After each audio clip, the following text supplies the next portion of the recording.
that's just how it goes. I would never fold this game. You're supposed to give it away, it's not to be sold. You gotta learn to keep the Lord is how you save your soul. Striving for the kingdom, that's your main goal. We can take this kingdom back, but you ain't ready though. You love the ways of this world, don't wanna let it go. I just tell the truth to my black folk. Expose the heathen of the evil, that's just how we go. I'm truly dedicated to this motivation though. When will it all change? Only the Lord knows. To be blessed in the city and I feel, let me show you what to do. Keep your mind on the grind, gathering emotion, brothers making moves. Dedication to this motivation, real true game. Dedication to this motivation, meaning change. Giving all praises and giving all honor and all glory to the Most High and Him alone. This is another episode of Let the Truth Be Told podcast. I'm so happy to be on here with the elder Shamayah, with my brother Phinehas YG. We got a lot of stuff cooking for y'all. Y'all gonna want to be tuned in to this, right? A lot of information that's gonna be coming out, and also a lot of drama that we're seeing amongst our people. You understand? So we got a little bit of everything. But again, all praise to the Most High and Him alone. I want to say shalom, you know what I'm saying, to the entire chat. Earth Healing Angel, it's good to see you up on here. Via Barack, you know what I'm saying, it's good to see you up on here. And everybody else is going to be chiming in. We love y'all. How y'all feeling, fellas? I'm feeling great. It's all praise be to the Most High. It's a blessed day and time for us to continue to grow and move and recognize that the Most High Almighty I Am is in us.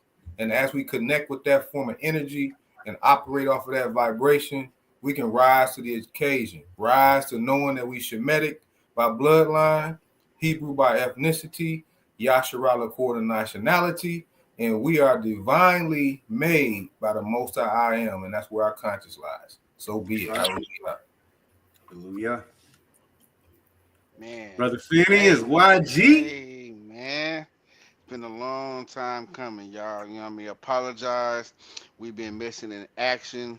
You know what I'm saying, with the podcast, but guess what? We are back, and I think we're gonna be going good for the rest of the year with this, man. Hope you guys are ready. Found some more information. We're gonna do a little bit of, like Zamran was saying, a little back and forth with a few little things, man. Talking about Corey Holcomb and the brother Anton from out there in Detroit, man. But we're also on the brink of World War III. We've been saying it forever, but now it's real. You know what I'm saying? I feel like, what's his name? Nino Brown. Check this shit out! That's real. Sitting in a king chair, a kingly type chair. You know what I'm saying? Yeah. All right, bro. In a living room, bro, with furniture we've never seen before. Yeah, that's real. That's real. But anyway, you know what I'm saying? Hey, look, y'all, you know what I'm saying? I know, you know what I'm saying, we got the playoffs and stuff like that going on, but this season is wrapping up. You know, y'all know that as far as my Raiders this season been wrapped up. So, you know, what better way, you know what I'm saying, than to chime in to Let the Truth Be Told podcast. Y'all don't really got nothing else to watch. So chime in. We going to, you know what I'm saying, dive into these topics, you know what I'm saying, and we're going to give y'all, you know what I'm saying, our opinion. And we want y'all to also engage in the chat too, as far as your opinions, as far as what is being presented. You feel me? All praise of the Most High. Let's just get straight into it, man. We're not going to hesitate. As you guys been seeing all over the algorithms, right? You've been seeing drama between a comedian, right, known as Corey Holcomb, who hails from Chicago. And you've also seen drama between Anton Daniels, as far as between the two, who is a social media, quote unquote, right. He will be a Republican, basically, Republican on the right side, right? If you're dealing with, you know, political standpoint, and well known on social media as far as, like, you know, reactions and things of that nature. Well, he was invited on Corey Holcomb's show, which is the 5150, which has been going for quite some time, right? I'm actually subscribed to the actual channel. You know what I'm saying? I follow Corey Holcomb, who happens to actually be my favorite comedian, to be honest, right? So I thought that this was very interesting as far as what was brought out. So let's get straight into it, and let's get your guys' thoughts. Hallelujah. Let's get to it, man. Let's get. But for real quick, 2 seconds, real quick. I gotta share this real quick, just for a quick second, y'all, before we get into this. Just to make sure that everybody knows. Let me pull this up real quick. This is a copyright disclaimer under Title 17 USC, Section 107. Allowance is made for fair use for purposes such as criticism, comment, news reporting, teaching, scholarship, and research. Fair use is permitted by copyright statute that might otherwise be infringing. Nonprofit, educational, or personal use tips the balance in favor of fair use. So this is from the 5150 show, right? We're going to go ahead and check this out, y'all, right? Boy, there's so much to say. I know we ain't gonna be able to get to it all, but We're gonna try. there's so much to say. I gotta ask you this just off top. I'm with it. How do you feel? Because we ain't gonna do all politics, because that ain't what the show We about. gotta get there though. Yeah, but I'm saying I don't want you to miss no points. All right, I'm with it. What do you feel about this nation as they jack other nations for their resources and play it off like it's other reasons? I'm talking that's a about part this of the nation, the U.S. That's a part of the game. When you say the part of the game, I don't understand. Do you think- Everybody done been conquered. Slavery didn't exist way before we ever came in here. Mhm. So I don't see what the problem is. Well, I tell you like this. I cannot respect men who are claim jackers. Like I don't Like what? Give me an example. like Pause United- for 1 second. Pause for 1 second. Example, like a real life thing. So Why did he go for the What- jacket right. off the back? right off the top, Anton and this brother's from Detroit, and I've seen him before. I'm going to say that he sometimes speaks as an intellectual, but really has no discretion. And I'm saying that not to talk to defame his character, but we have to really speak on true points. And so he said he doesn't see anything wrong. Now, I want everybody to realize he's talking about, Corey Holcomb asked him in reference to what the United States is doing in reference to Venezuela. They went to another country and kidnapped the president, brought him to the United States, and tried him under U.S. law. And his wife. And his wife. So, first of all, Venezuela is not under U.S. law. How can you take their leader and bring them to the United States and try them under U.S. national law? If another country did that, that would be an immediate act of war off the spot. It doesn't matter that whatever your opinion is about Donald Trump or whatever the case may be. If somebody kidnapped him and held him and tried him for whatever crimes they wanted to trump up, that would be an automatic act of war, period. No hands down. Facts. No hands down. So the fact that this one, our brother here, Anton, is saying, what's the problem? The fact that what's the problem come out your mouth tell me that a whole lot of things about your awareness, truly. But keep on going. I had to say that. I had to set the tone for that conversation. Go ahead. No, and also too, just to elaborate a little bit too, as far as what you said, a lot of brothers like Anton that come out and say things like that, that just literally just disregard, you know what I'm saying, history, disregard, you know what I'm saying, things dealing with our people, right? It's because they have that sold out mentality mindset, whether they've done it physically or whether they've done it, you know what I'm saying, whether they're like that mentally, right? Yeah. Due to brainwashing. And so, or being an opportunist. A lot of people choose to do these type of things to be an opportunist as well, knowing that it's going to get a reaction, right? Absolutely. Knowing that eyes is going to be placed upon them. Yep, you're right. You said it perfect, because opportunist translates into vanity.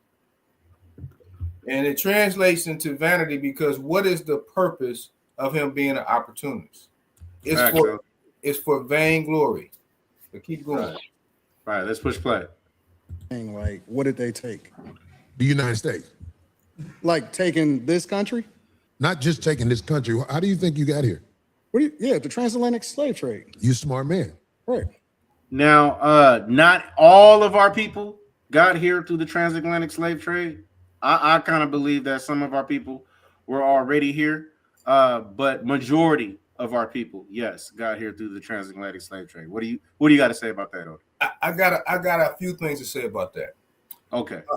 And that I need to unpack that because not all black skinned people are the same ethnicity.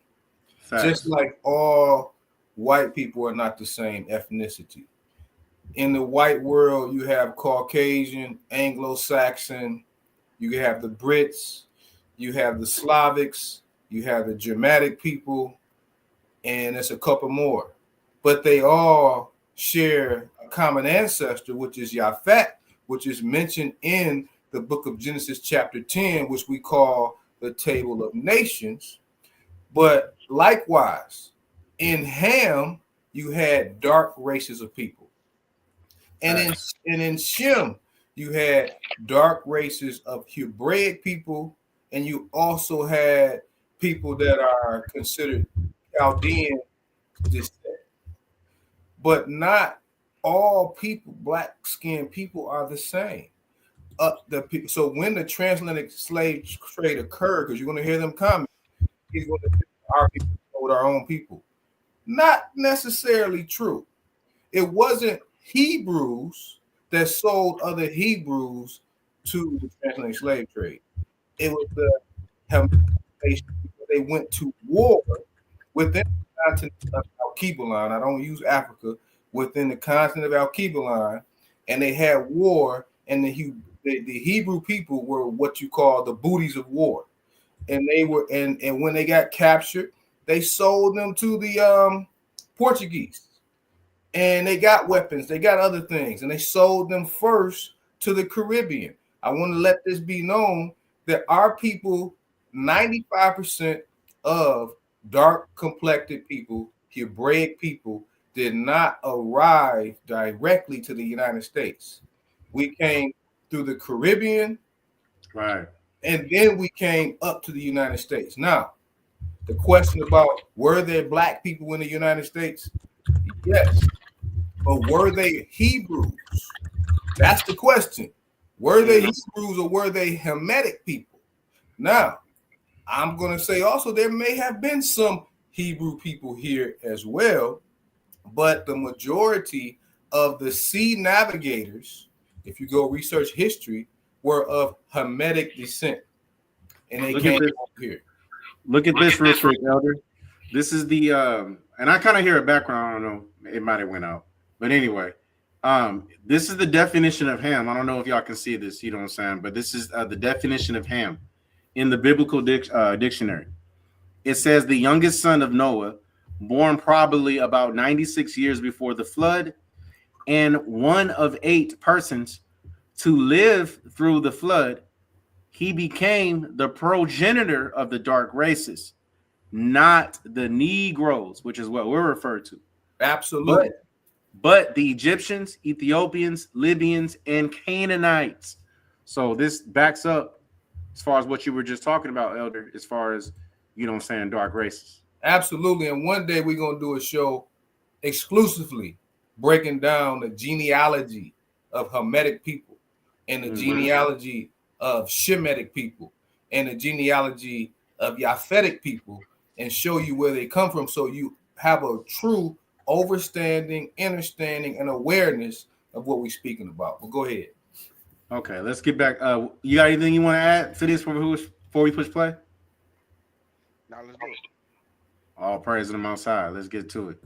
That's fair. I know all about it. So how it's very hard to be respectful of what is here when me, for example, as an African-American male, I know how I got here. I didn't take the cheap flight on Frontier. My people were kidnapped.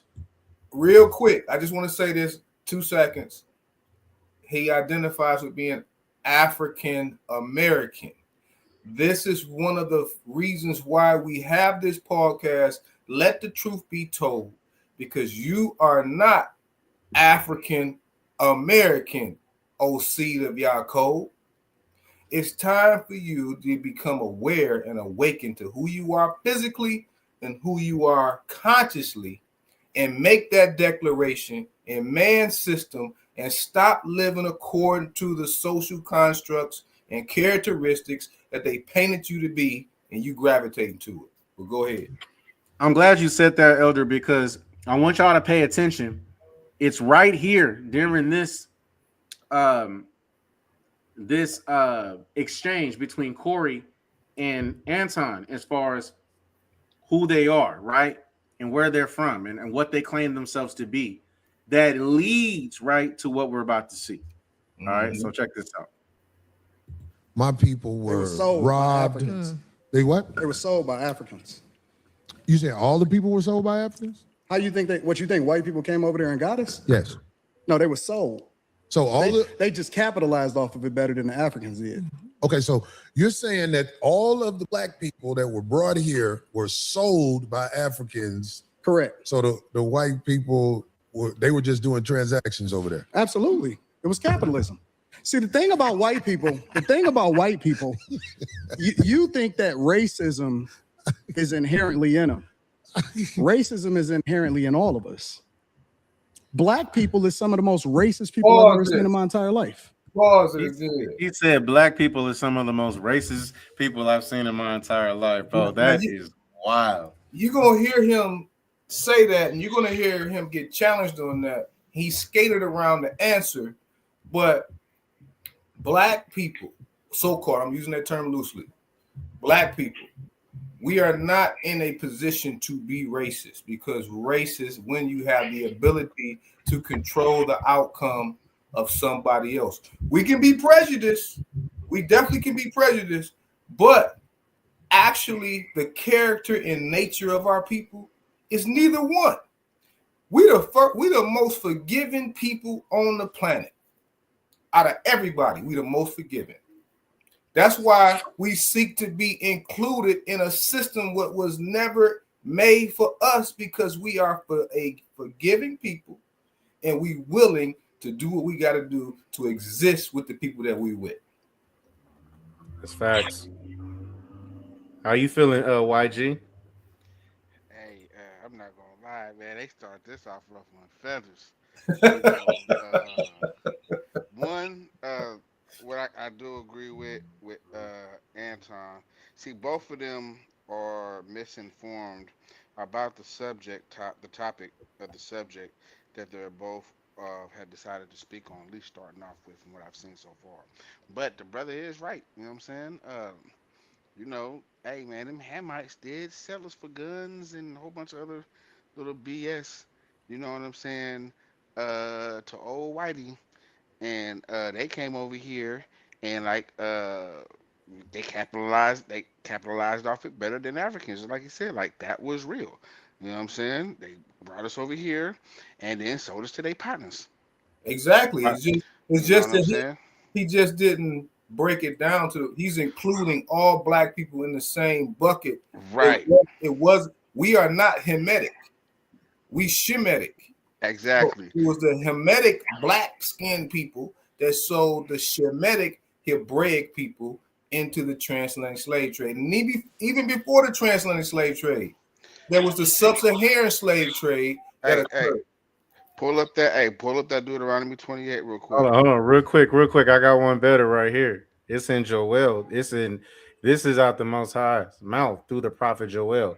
Yea, and what have ye to do with me, O Tyre and Zidon? Right, these are dealing with Hamitic nationalities. It says, and all the coast of Palestine, will ye render me a recompense? And if ye recompense me swiftly and speedily, will I return your recompense upon your own head? Because ye have taken my silver, which he's referring to, you know what I'm saying? The Yasharala, ye have taken my silver and my gold, and have carried into your temples my goodly pleasant things. The children of Judah and the children of Jerusalem have ye sold unto the Grecians. that ye might move them far from their border. And it wasn't just the Grecians, right? There's all different nations, you know what I'm saying, that we can see listed in Psalms 83 that was included in the crafty Oh council as far yeah, as using man. us as the transaction. Absolutely. We were the actual money, right? Back then, you know what I'm saying? Before we started to see the Greeks, you know what I'm saying, at the end of the Greek Empire, rolling into the Roman Empire, to where we started seeing the replacement as far as dealing with coins and things of that nature. But before that, we were known to be, you know what I'm saying, that transaction basically. But are you? But Absolutely. you said Deuteronomy. Hey, man, we ain't even got to bring it up, man. Ye shall be sold unto your enemies for bondman and bondwoman, and no man shall buy you. So Hallelujah. I agree with it.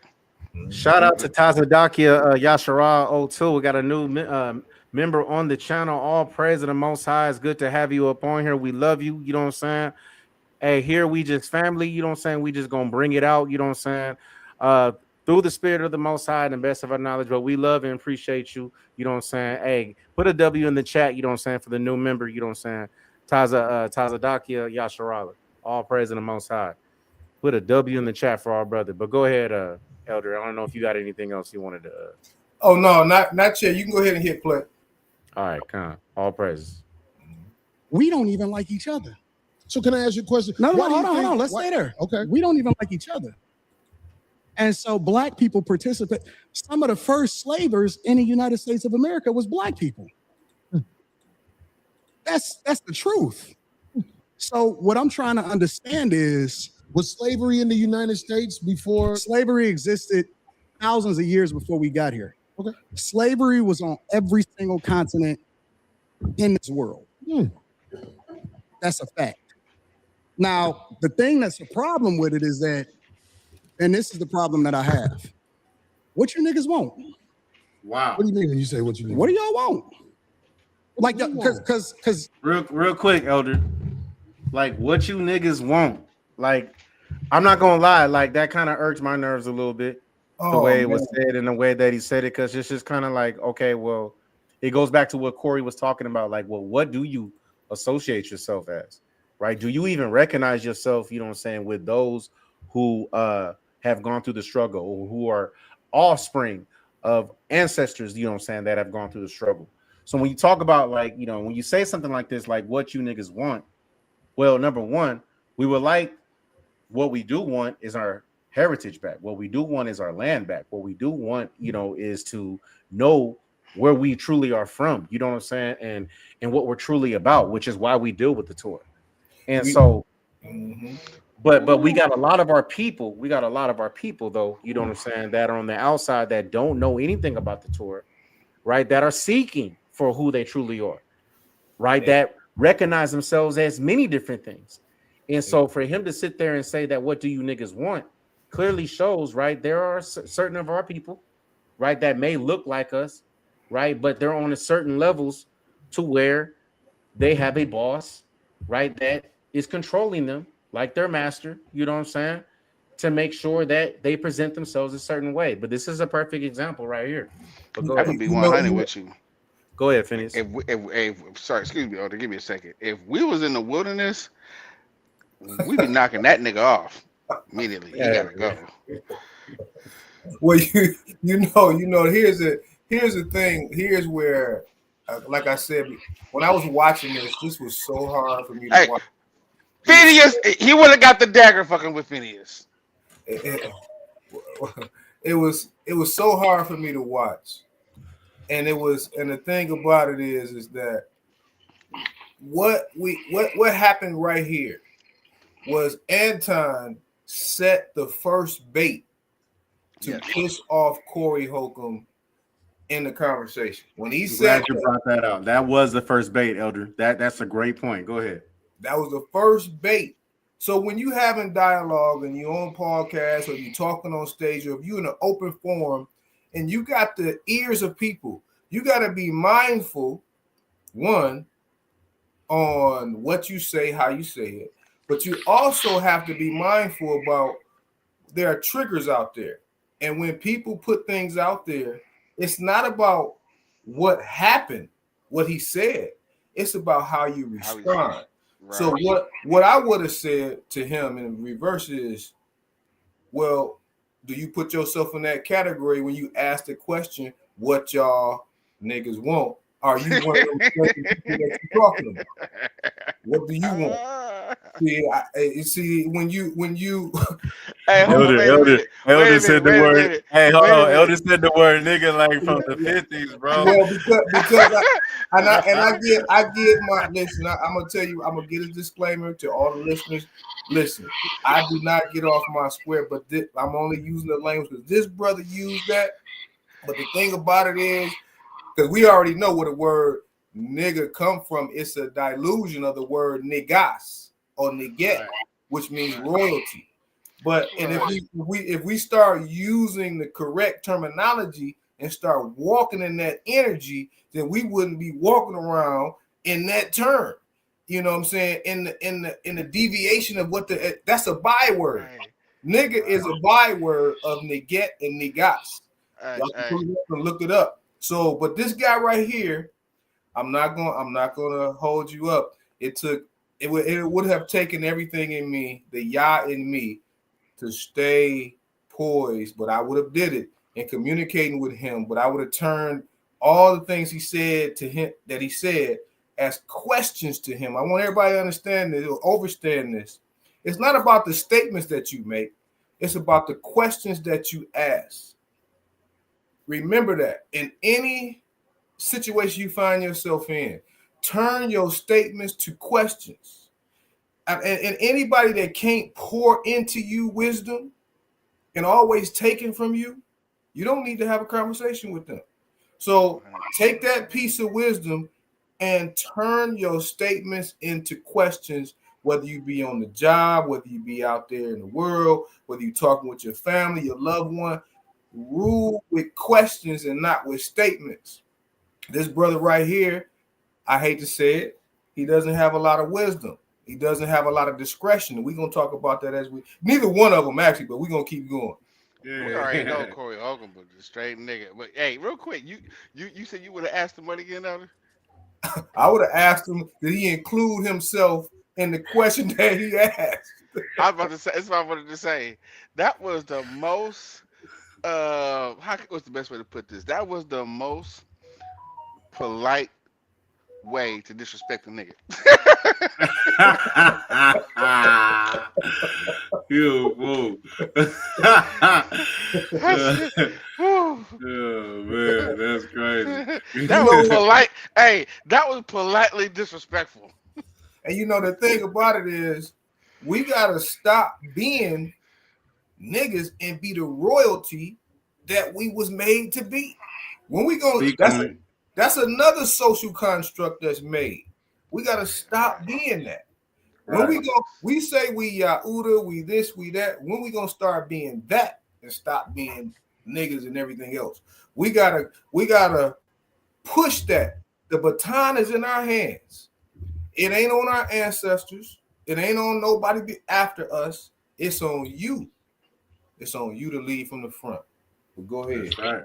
And it's a good scripture that he pulled out, Hosea 4:6, right? That's funny because I pulled that scripture up too in my notes. Go ahead. Let's just pull it up real quick and we'll push play on the video just for, you know what I'm saying, since the brother brought it up. Actually start with Hosea 4 and read 1 through 7 because that whole breakdown is key. Yeah, you gotta make sure everything's in context, man. This is Hosea chapter 4, verses 1 all the way through 7, and it says, "Hear the word of the Almighty, ye children of Yasharallah, for the Almighty has a controversy with the inhabitants of the land, because there is no truth, nor mercy, nor knowledge of God in the land."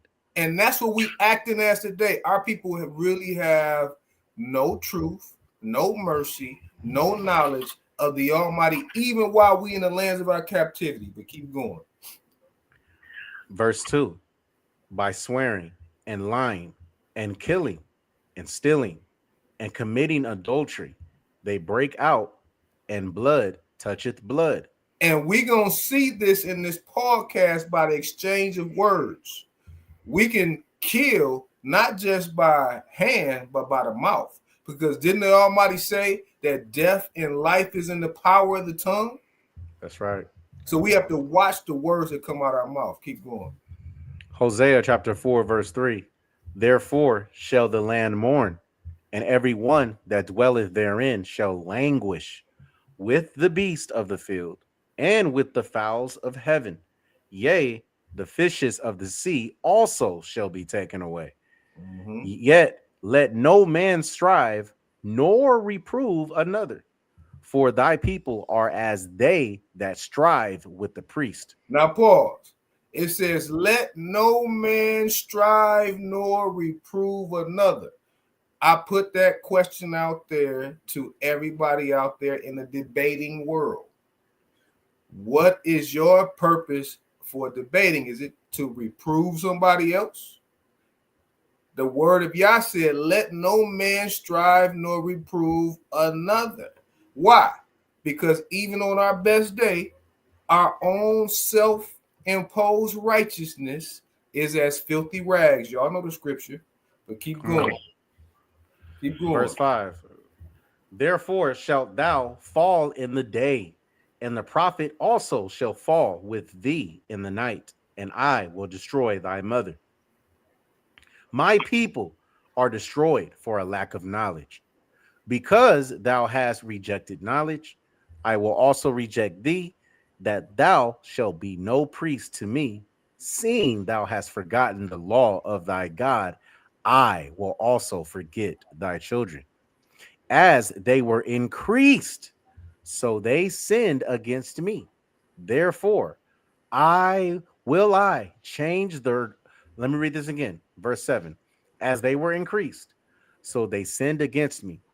Therefore, will I change their glory into shame. And that's what's happening all across the world as we live in it as Yahudim, the remnants of Yasharallah. Our glory is turned into shame, and the Almighty is allowing the skirts to be lifted up over our heads, as we're going to see as these two brothers dialogue and how the confrontation starts. We're going to see how the skirt is lifted above our heads, because Anton going to come out here, and I'm going to have to let the cat out of the bag. He's going to declare to be Christian, following JC, all this mess. Y'all going to see this is crazy. But it's fitting, because what you letting the viewers know is that your belief in JC has nothing to do with your morality. But keep going. Here we go. Y'all complaining about it over and over again, and I'm trying to understand, what is it that y'all looking for? What is going to help y'all? A whole thing that has happened Because I'm solutions oriented, and I'm tired of niggas that ain't never been through shit complaining about shit that they ain't never been through. If you black in the United States, you've been through some shit. But I'm tired of niggas complaining about shit that they have never been through. Like, you've been through some shit, but you ain't been through that. I don't understand. So, what are you saying? Because most of the niggas that's complaining about it ain't never even really seen real racism. These is new niggas. All of these internet niggas right here, these is new niggas. So are you saying black people in the United States, some of them have skipped over racism? Yes. Definitively. Come on, man. Definitively. You have a greater chance of being killed by somebody that look like you than to ever interact with somebody that don't look like you and kill you. But do you That's a fact. Do you understand that it's made? Real quick. That may be a fact in certain cities, right, that we live in, but that definitely was not a fact when the systematic oppression was actually being placed upon our people, which dates even all the way back, you know what I'm saying, to what we see in the Tanakh. Right. And it's just been one, every single rulership that has came into play after another rulership has done the same thing to our people. They have literally brainwashed us with either their language, their customs. If we didn't get down with their language or their customs, then we will be put to death or we will be enslaved. And so a lot of the stuff that even like my mother got to see, you know what I'm saying, or elder you've seen, you know what I'm saying, or my grandparents, what they've gone through, right? They've actually lived during times where you would see whites only and blacks only. Oh, this is a white only water fountain, and this is this little water fountain over here is for blacks. All blacks, y'all can only sit in the back of the bus, but you white people, y'all can sit in the front. You know what I mean, and things of that nature, right? The picking of the cotton in the field, being whipped, castrated, right? Women being raped, right? Our babies being sold to different plantations. All these things happen literally about, I can literally say about not even over 200 years ago. So for him to just, you know what I'm saying, to just not acknowledge that and not even understand history, it's just really diabolical. But You know, it's another example of crafty counsel. And I say that because this brother has the microphone and ears of people, and he's speaking like this on many different subjects. And he's speaking from a position of his privilege of receiving the finance that he has. There we go. There we go. Get to it. You know, there we go. So I guarantee you, if he wasn't in the financial position that he's speaking on, he would not say that. He only received the financial position that he's speaking on because the algorithm of the system allows for some of us to achieve certain financial stability to actually downplay our plight as a nation of people. Why do I say that? Because as soon as our people achieve a certain status, then we are privileged and we sitting on the upper echelon. Now all of a sudden, the means of our people don't mean nothing. It's no race, it's one race, and we all won, and then we start saying stuff like that. When the very people that gave you that job don't think like that. The very people that's paying your bank account don't think like that. The very bank you banking at don't think like that. But we think like that because of the systematic division and indoctrination that has plagued our people over the years. We have been socially constructed to be self-destructive, and then we speak intelligently on podcasts, in the media, and we think because somebody using good words and can articulate themselves that, oh man, he must know what he's talking about. We got to wake up. That's right. That's right. Let's get back to it. Like that on purpose. The position, it's the system. The system against us. I got it. Okay, but the position you and your people are in. Who is my people? Black people. Do you claim black people? I'm a Christian first. Stop it. Oh, wow. Oh my goodness. Listen. I'm not even when I heard him say that, I almost jumped out the window. When I first heard him say that, he asked him, "Are you black? Do you consider yourself black?"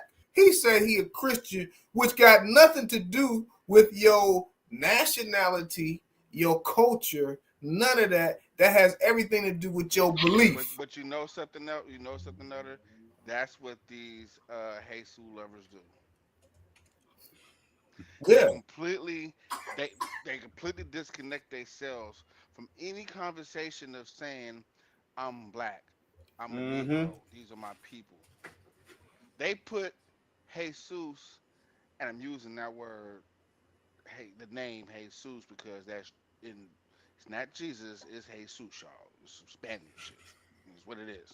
They run to that. They idolize that. That's their whole entire world is Jesus. Nothing to do with the Most High. 100% Jesus. So when you do that, and completely see how he completely disconnected himself right there from his people. If he is from our people, wow. You know what? Our people.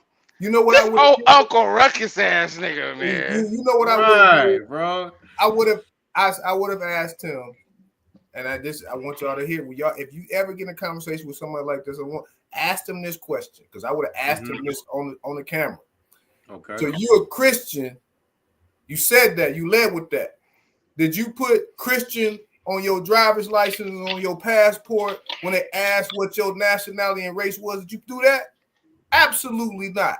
Absolutely not. Right. You know, so when people start talking out of the side of their mouth and neck when they talking like that, you have to intelligently break them down because that's exactly what I would have said to him. So you put Christian. So if you pull out your driver's license and your passport and your birth certificate, it's gonna say Christian on it, right? That's what it's gonna say. But keep going. No, that's a great point, though. Great point. Let's get straight to it. Well, I think something's wrong with that. If you don't want to say you're a black man first, I think something wrong with black that. is a construct. They told you that you was black. Okay, well, that's brown, why you start brown believing it. then. No. Maybe We I'm not brown. We not black. We not none of that shit. Oh, well, what are we? We not none. For me, I'm a believer in God. That's what I am. That's a cop out. He asked him a question. What are we then? Since we not black, we not none of that shit. That's what he said, right? Mm-hmm. And then Corey asked him a genuine question. Well, what are we? Right? He said it with genuine passion. And what is his reply? Well, for me, I'm a believer in God first. Well, Corey didn't ask for you. He didn't ask what you are. He asked, what are we? Right. You know what I'm saying? As a people. And when you're so blinded in religion, you can't comprehend, right, what people are saying or what another man is saying when you're having a sit-down conversation, you know what I'm saying? Especially when you have two opposing views. Exactly. So this is just crazy, but let me just I had to bring that out real quick. His last point, and I'm glad you said that because what we have to do as a people, we have to critically listen.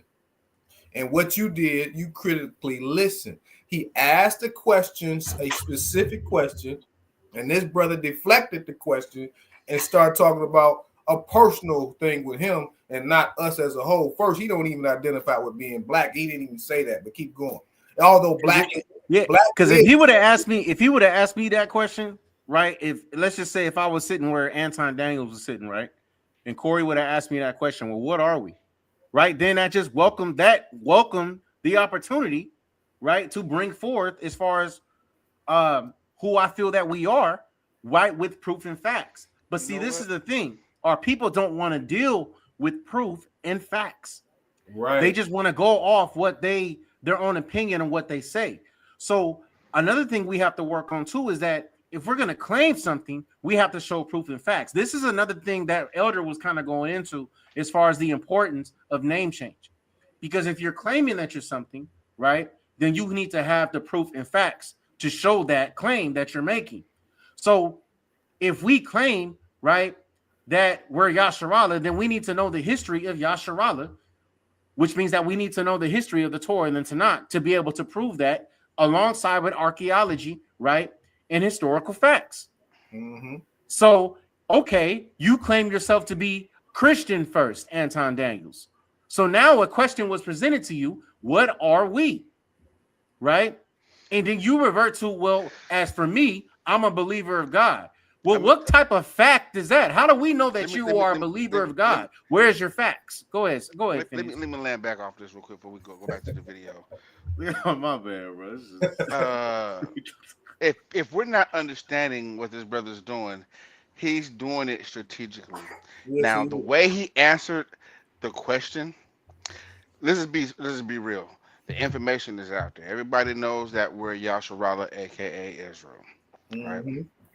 The information is out there. He knows this information. But like you had stated earlier, Elder, somebody is paying this Negro. Right. And so that's why he deflected away from it. He's teetering right on the line. Right on the line. He's not crossing it. He just walked up to the line, stopped and about face and walked right along the line. He's not willing to cross it to open up that floodgate to bring forth truth. So I can tell that he is somewhat knowledgeable of who he, if not him, who our people are. But he's not going to say it. That's why he said, well, I'm a believer in God first. His knowledge is relative to his awareness. I'm trying to be as politically correct as I can. Yes. Because you can only receive divine knowledge when you make that true connection with divinity, which is the Almighty. If you don't have that connection, your wisdom, your knowledge is low level vibration. 100%. You know, and that's why he's speaking on that level, thinking that he's articulating himself intelligently. But when he steps in the room with somebody who has the ability to break down all of this garbage that he's putting out there, then he will definitely be on the offensive. But we're going to see some offensiveness in this conversation too, but keep going. Yep, we about to get right into it. Here we go. My bad, y'all. My daughter just woke up from a nap. A late nap, bro. She gonna be up all night. She look just like you. This is my youngest. This is my last. I ain't having no more. Our foundation is always going to be Christianity, Christ, Jesus first. I don't claim none of that other shit. Hold it. I'm sorry. Well, you see, I feel you. It's gonna get worse. It's gonna get worse, Elder. Look. This is why, hey, let the truth be told podcast, Elder. Let your feelings out, Elder. This is the moment. Look, here's the thing.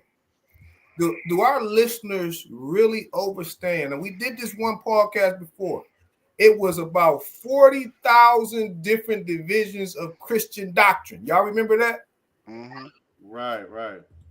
On top of that, there through the banner of Christianity and JC and the cross, it was more people conquered and killed on this earth than through any other organization on the planet. Facts. That's 100% facts. Now he gonna come up here as a quote unquote black man, which I don't know what if he identified with that or not. He might call himself purple. I don't know. But purple. I mean, I don't know what he identified with. I love you. But you love me.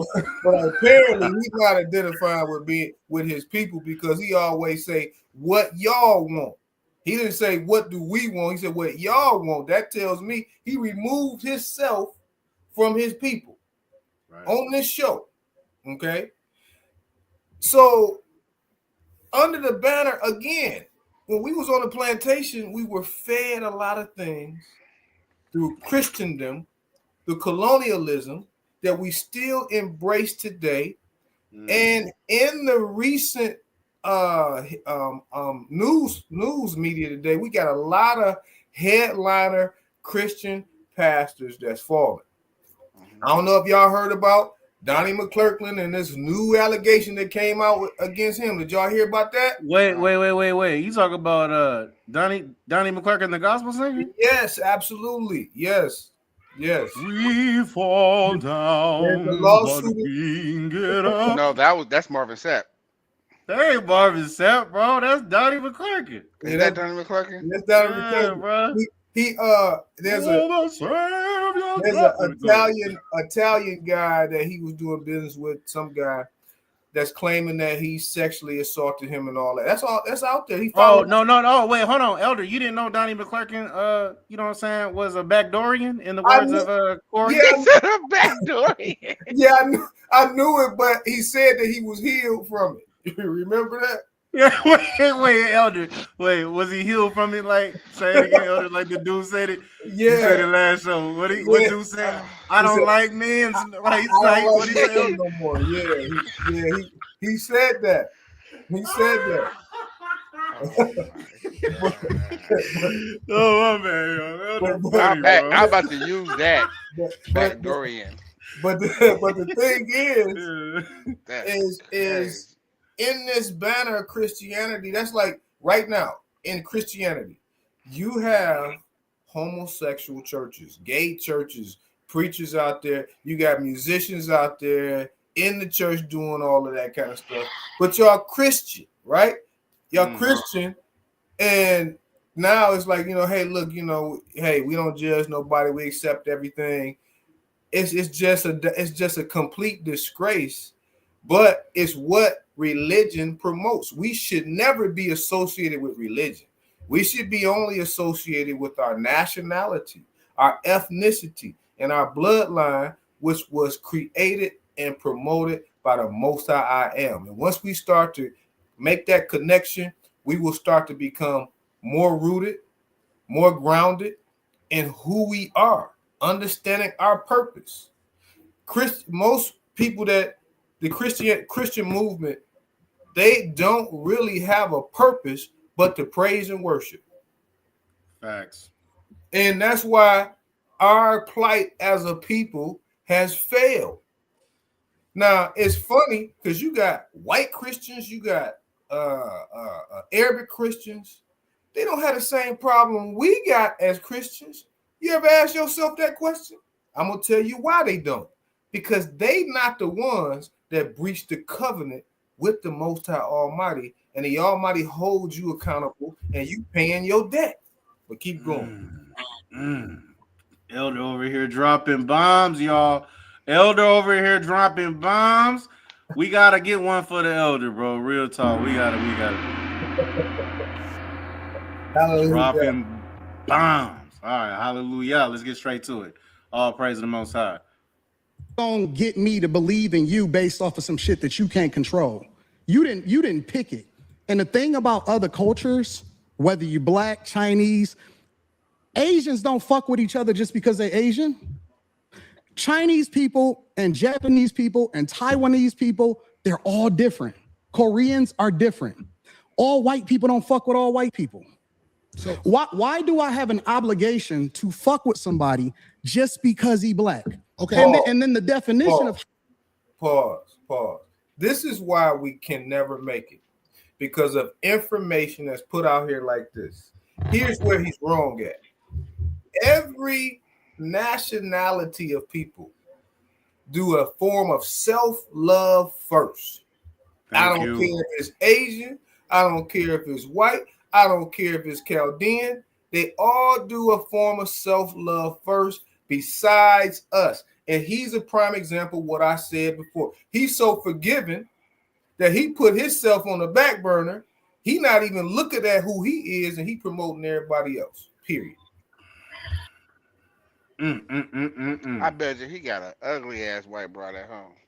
He got a broad on the show. We don't know what she is, but it ain't his wife though. But I don't know. I think he probably. We're not gonna play this. We're not gonna play this whole thing. We just gonna get straight to the point because we got some other stuff we want to get into too, right? But we're playing this first, guys, to set the narrative, right? As far as a mindset, guys, as far as with our people, why we have a lot of things that's going on. Because what's crazy is that with the stuff that we see that's going on, which we're gonna get into, you know what I'm saying? When it turns up even more a notch, brothers like Anton Daniels who have this type of mindset is going to get a rude awakening. You understand? To the point where you're going to be reminded of who you are. You know what I'm saying? And so this is what we're doing here at Let the Truth Be Told podcast, is not only teaching our people who we truly are, right? Speaking on things, you know what I'm saying, and matters as far as dealing with our community, how we can dwell as community, but also, you know what I'm saying, warning our people. You know what I'm saying? As far as what's going on, because that's our job.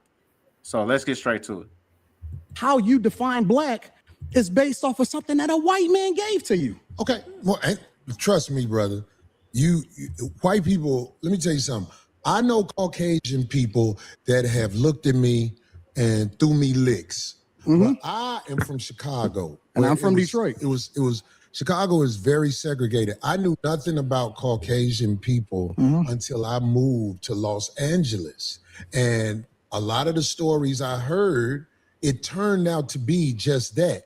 But back to this Christianity, you have to understand this. You were taught that by the people who kidnapped you. Is that a bow? Sorry, y'all. Bow. That was a heater right there. Go ahead. Nope. Okay, so we was taught everything that you know on this earth, it was taught to you. The racism that you have in your heart, it was taught to you. You say I'm racist? Yeah, absolutely. Oh, I studied you. Wow. I studied you. This is why I'm racist. I don't know a lot of racism in me. Absolutely. But maybe you can show me something I don't know. We're gonna get there. I wanted you guys to start the show off in your own No. When brother Anton Daniels was talking to me on the phone, I knew that we didn't see eye to eye on a lot of things, but I believe we can have a conversation like men. It's like a lot of stuff he said right now, I disagree with so much.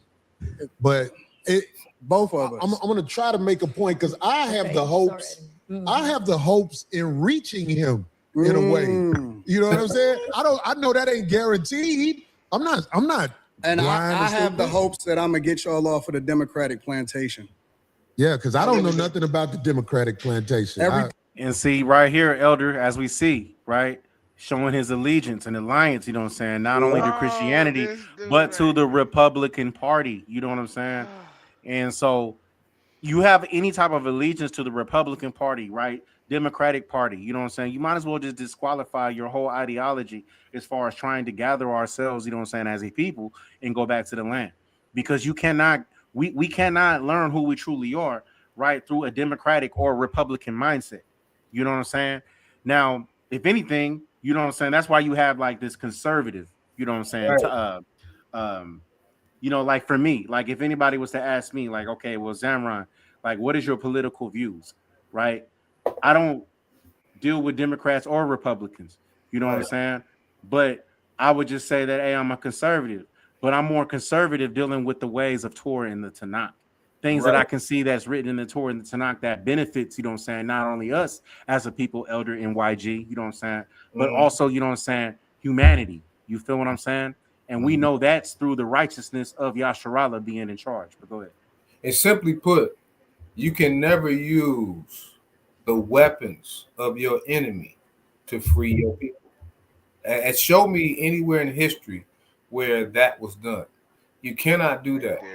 That means that Republican, Democrat is not going to free you. And when you really talk about, if you're really educated in civics and if you paid attention in school, the United States is not a democracy, it's a republic. What does republic mean? It means majority rule. It means that they're going to take the rights of the minority away from I'll take that back. I'm sorry. Majority rule is the democracy. Republic is all for one and one for all. And it's organic state. But with that being said, the caveat to that is both Democrat and Republican parties, both of them had slaves. Both of them, both parties have issues with you, with our people, with Anton. He ain't not acknowledging it, but they have issues. So when are we going to love ourselves enough to love ourselves? So this is what I'm talking about. We got to lead by example. This is the whole intent and purposes of this podcast, because one day, Yah willing, let me get on one of them podcasts. Like, let us get on one of these podcasts like this, and this is going to be a problem because we're going to really, we're going to see the powers really come after us because we're going to start a chain reaction. You know, one thing for sure. Listen, I'm humble. I control my speech. But when it comes to my people, when it comes to what thus saith Yah, when it comes to what we have to do, I'm going to say what needs to be said. I'm going to do what has to be done, whether they like it or not, because I know even if the enemy come and they strong, I know the Almighty Yah can deliver. And even if he don't, as it say in the scripture, I know that he can. That's the tenacity that we have to have. We gotta walk in the same language that we talk. A lot of us talk this talk, but we're not willing to walk the walk, period. You know what I'm saying? We'll walk the walk and be gangster with each other. But when it comes to really taking the gangster to the level of dealing with your oppressor, we know where to be found. Won't bust a grape in Napa Valley. You know? That's a great point. Let's continue. Go ahead. I think everything that you speak of, it's a reflection of the same thing that they speak of. So you may not claim it, but you're a reflection of it. Well, if I reflect something that is this Democratic plantation, I tell you what, I really don't study a Democratic plantation. I try to study being a stand-up human being where when I look in the mirror, I don't see a slick motherfucker. Right. That's who I am. I'm with it. I don't like slick motherfuckers. That's the first thing we agreed on. Okay, well, good. I'm glad we got there. But I get labeled all the time. I was talking to a young lady on the phone the other day, and she said, "I know you hate the what's the lady who calls herself a doctor? I'm blanking right now. Oh my God, Dr. Bryant." And I'm like, I don't hate nobody. Where do you get hate from? And then I was on the internet. Every once in a while, I look at the pages that use my likeness and image and everything, and I listened to some of the stuff they said, and I was called bitter. And I don't know how to get money. But anyway, coincidentally, today I'm talking to a brother who knows how to work the internet well and get money. Facts. You see what I'm saying? Facts. So it's like everything comes in its season for a man like me. I don't say I got all the answers to everything, but I am willing to talk logically to people who I feel like are able to communicate. That's what I'm saying. Because like the stuff you said, and so I'm like, get the fuck out of here. Get the fuck. Yeah, 100%. And I mean, that's your personality too. Like, and it would be boring to hear just one person's take or views on things. This makes it interesting. Excuse me, ma'am. You need a mic. So, female just said something out of order. You know what I'm saying? Out of place, not on camera. This female is supposedly. I don't know. I'm not gonna make any claims, but this female came with Anton Daniels. And it's not his wife, right? So I don't know if this is the female who just decided to do this on her own recognizance to try to, make herself and her presence known, you know what I'm saying? Because you know how females can get, But check this out. Ma'am. You can ask on the mic, goddamn it. Anton, just a clarifying question. What about, are you comparing racism with prejudice? Is it... Do you think Black people can truly be racist, or are we just prejudiced? No, I think that there's a lot of people that hate white people, like straight up hate white people. And I actually thought that was a good question, but this is his answer. That's his answer to her question, bro. His answer was incorrect. She asked him a specific question. Right. Racism. He deflected again. Yeah, you can. And real quick, I want y'all to notice is that this is the second question. Remember, Corey asked him a question. Corey's question was, well, then who are we? Okay. He deflected from that with Christianity, right? So-called, you know what I'm saying? White man's ideology. Right now, his so-called, whoever this female was, that's just off to the side, they ain't supposed to be speaking at all. She actually asked a good question, right? Because she's probably in tune with this conversation. And his answer was to deflect. You know what I'm saying? And not deal with it head on. His answer was, well, I just think that people hate that we just hate white people too much. That's not what she asked. This dude is Uncle Ruckus for real. And them beautiful white people ain't did nothing to nobody. You got that voice down too, man. It's crazy. and it's very unfortunate because they're not even the ones that's winning over here. We compare ourselves against a group of people that the majority of them is on food stamps and welfare. They would be a disappointment to their ancestors. Right, but isn't true race? Which the food stamps and welfare and all that stuff like that is ran by them guys. Just want to let that be known. That's crazy. Racism, a system that controls access to, Well, that's the argument, right? The argument is we can't make sure white people don't get access to certain schools and programs and things like that. The main way that they need to be empowered to be racist, to be quite honest. See, that's what I was going to say. Y'all, that's the argument that Black people make is that you can't be racist. That's not an argument. That is not an argument. That's a fact. That's a fact. We are not in a position to be racist. I want everybody to really understand that, those that's listening, whether you're listening today or you listen in the future, I'm talking to you. You can only be racist when you can hold back another ethnicity or group based upon their race. Now, I want y'all to, anybody to show and prove that our people can hold back anybody else. Show me that. Now we cannot like somebody. I give you that. I'll give you that because I had my reservations about certain people myself. But we can not like people, certain people, but that doesn't mean we're in a position of control.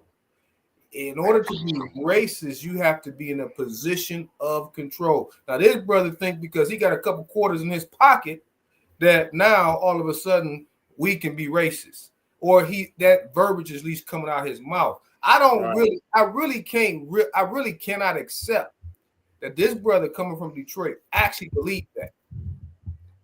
He was born and raised in Detroit just like me. I know he can't believe that. He ain't from Detroit. He from Flint. Well, even if he from Flint, that's even more. I know nobody from Flint believe that. My brothers from Flint, sisters from Flint, I know they don't believe that. He from Auburn. He from Auburn Hills. Now maybe I'll give you Ann Arbor. Maybe if he's born in Ann Arbor, maybe Auburn or something like that. Maybe okay. All right, so we about to get into the heart of this. It's about to turn up. Y'all pay attention, right? We've been building this up, giving our insight, right? Y'all been giving y'all insight in the chat. Now we about to get to the heart of this, and then we about to show y'all what's really going on. Check this out. Cases if you can't actually have an impact on another group of people. So it's supposedly systemic. It's false.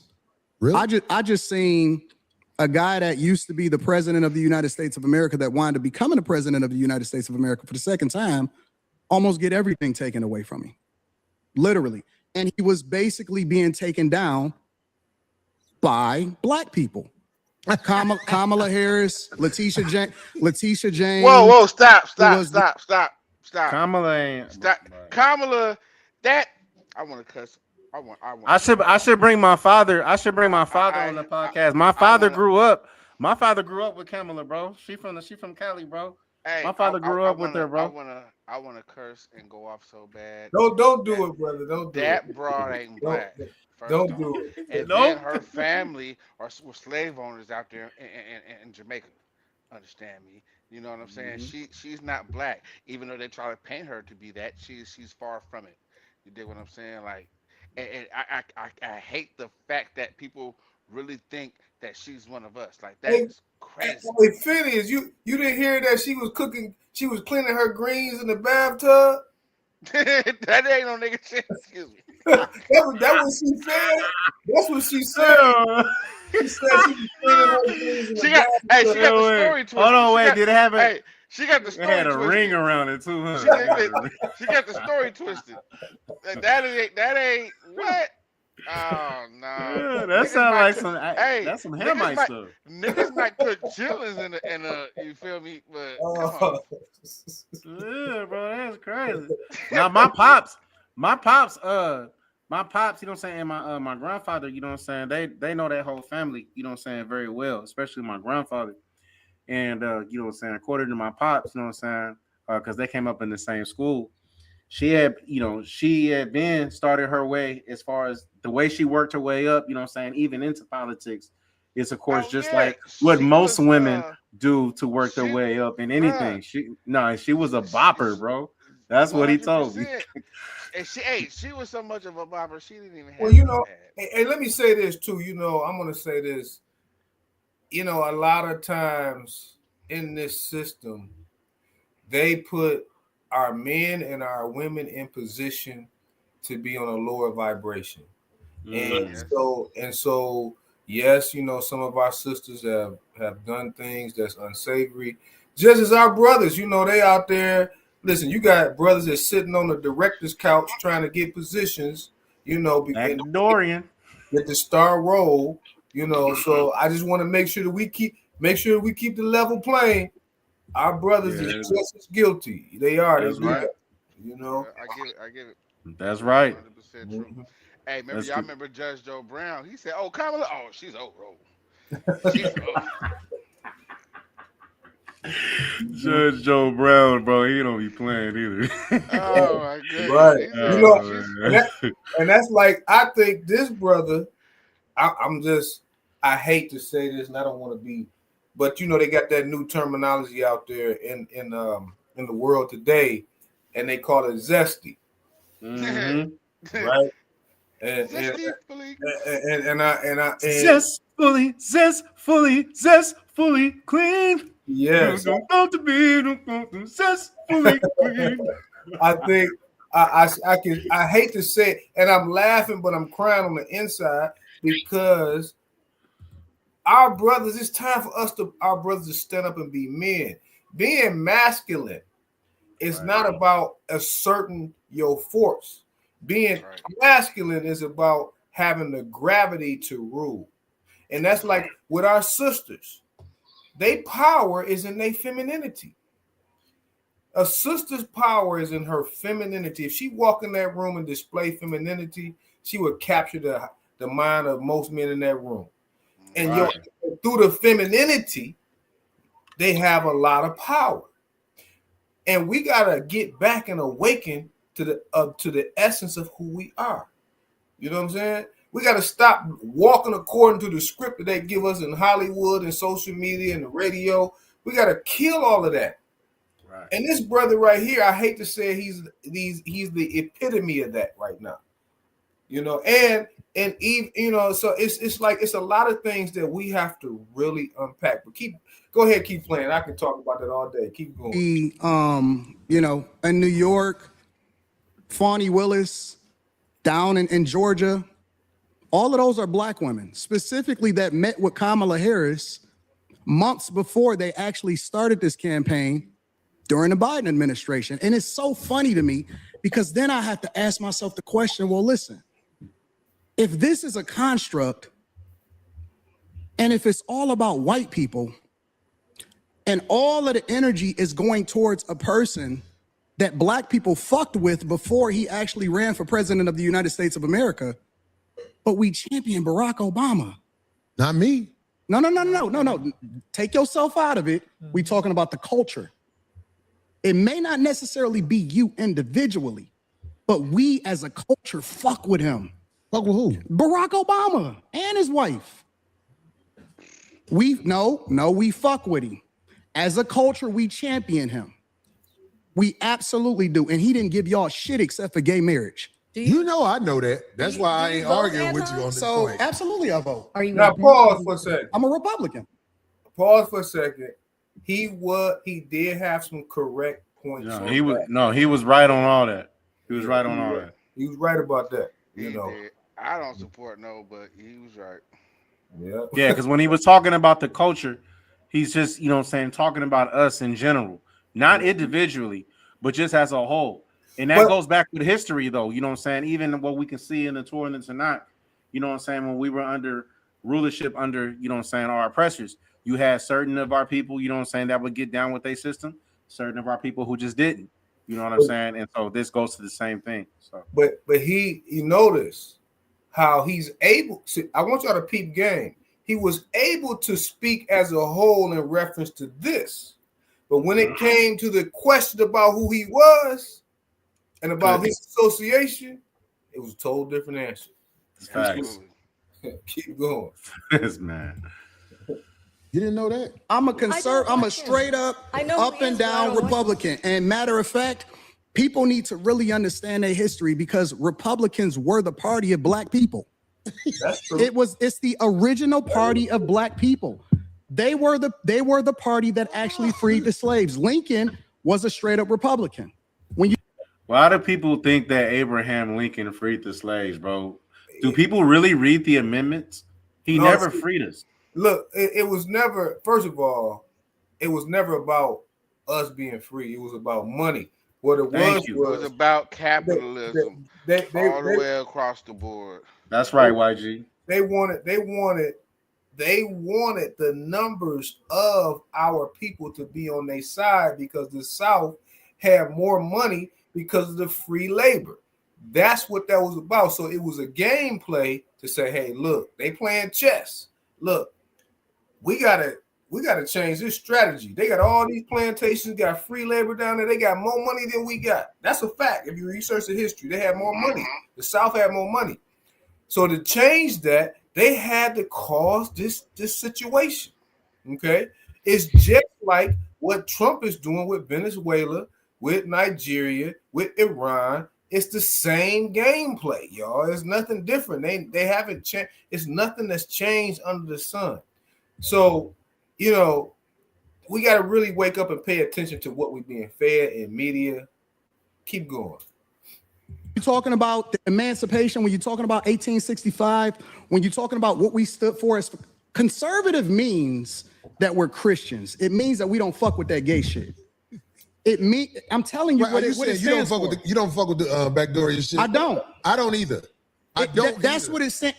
What it means to be a Republican is this, because a lot of people like to say, because this is backdoor Republicans. And we were taught by our parents. We were taught by our parents. We were taught by our parents that we vote Democrat no matter what, right? Regardless of what they stand for, regardless of the agendas that they push, regardless of how much nonsense that we see in our communities, regardless of how many Democrats actually destroyed our cities from Chicago to Detroit, all across the board. We were taught to vote that no matter what. You vote Democrat no matter what. I agree. But this is the difference between the parties on a very fundamental level, not complicated at all. Really? You finna say it's a difference between the parties? This is the difference. I can't wait to hear this. No. You may. You know, it's crazy. Somebody in the comment, real quick, let me find that comment. Somebody in the comment said that there is no difference, you know what I'm saying, between the Republic. Yeah, that was Elder Zakaria, man, left wing, right wing. It's not. Everybody. You know, matter of fact, it was right here. It was left wing, right wing, same buzzer. It was the same. It was a governor back in the 60s in Birmingham, in Alabama. He said it's not a dime bit of difference between the Republican and the Democratic Party. It's not. We under the illusion, and unfortunately, our people drink the Kool-Aid every day. Right. Period. Keep going. Yep. They say that it's the same type of public politicians that take advantage of the taxpayers and take advantage of the people. The difference in the parties historically is Republicans want less government so you can do what the fuck you want to do.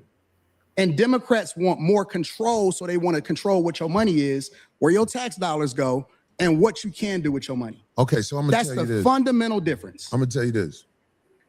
And you don't have to believe me, but I'm just telling you. I'm listening. The people in charge are not Democrats or Republicans. I understand Kamala Harris is allowed to do whatever she's done. We get that. This new president, he's allowed to do whatever he is willing to do, or they allow him to do. Facts. Everything is allowed. There are people in charge of this nation that flat out run shit. And if ain't nobody got the power to uproot them, then we're going to keep having people paying a whole bunch of money for houses and a fire hydrant don't work in front. Hey, YG, listen to what he about to say real quick, YG. Listen to this real quick, because you didn't set this in your song. Listen to this. Of it, but they'll charge you for the fire hydrant in front of your house. But we got a less than 20% voter turnout rate in the local elections. Well, you understand voting don't work, right? It does work. How? It does, but you just missed it.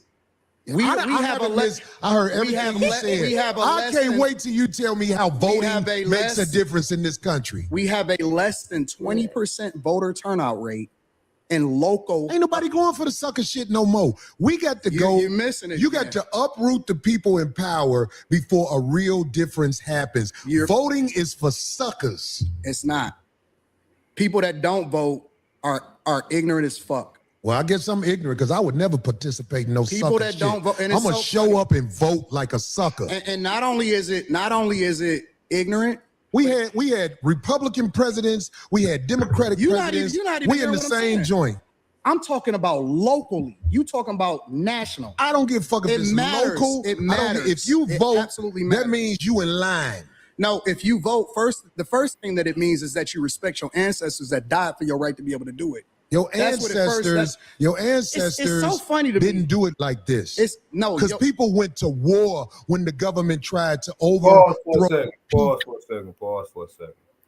First of all, our ancestors, like he getting ready to say, they shed their blood for what they believed in to get their equality as far as living standards. Living standards. They wanted to have a better life. it wasn't necessarily about voting. It was about to have a better life. Thank you. And that got transferred into they died for the right to vote, therefore we should vote. No, they died so that you can have a better life in reference to your equality. Now, that the person that I mentioned, the governor of Alabama, was George Wallace. Y'all can look at this later on, and y'all can Google him. He said, quote unquote, it's not a dime bit of difference between the Democrat and the Republican Party. And he's white in the racist South in the 50s and 60s. This man said that. But now, for some reason, we got amnesia. We got to start remembering some of this stuff, y'all. And I know it's some age disparity, and sometimes some of us don't know some things. That's why I'm bringing this out. George Wallace, pull his name up, see what he said. Okay, and it's facts to that. It's facts. But keep going. Real quick, I want to super shout out, man, to my big brother Joshua the Levite of GOZ. You understand? I love you, brother. I ain't got to say I haven't, bro. I've been working, bro. You know what I'm saying? So they done took my Saturdays away, so I can't even be out there on the streets with my brothers just for the meantime, temporarily. You know what I'm saying? And also shout out to my brother Bez, you know what I'm saying? Big Bez of GOZ. Love you, brothers. Good to see you up on here. Let's get straight back to it. Hey, you know what? And for real quick, they took your Saturdays away from you. One, you didn't have no control of it. So that lets you know what that say about Shabbat day keepers. Okay, it's all controlled by the ones that you answer. No. You want to find a job to where you can keep your weekly Shabbat. Right. Trust in Yah. Trust in Yah.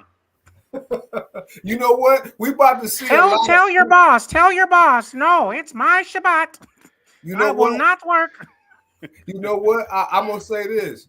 We about to see how many trust in JC, trust in Yah, trust in the Shabbat with this crazy president that we got now on the brink of this world war. We're gonna see how many Shabbats people gonna be keeping. We're gonna see how your belief in JC gonna save you out of all this traumatic conflict about to happen. We're gonna see.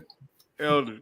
They gonna be like the Israelites over there. That's in the Book of Maccabees. Remember when they was running and said, "No, it's the Shabbat."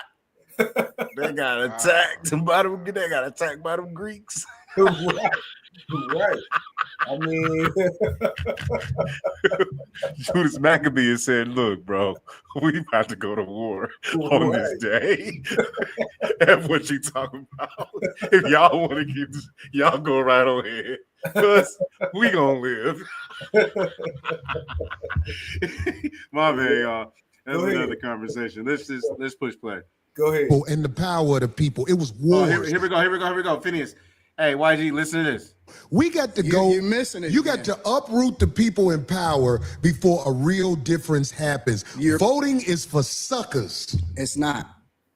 People that don't vote are ignorant as fuck. Well, I guess I'm ignorant because I would never participate in no people sucker that shit. don't vote. And I'm gonna show up and vote like a sucker. And not only is it ignorant.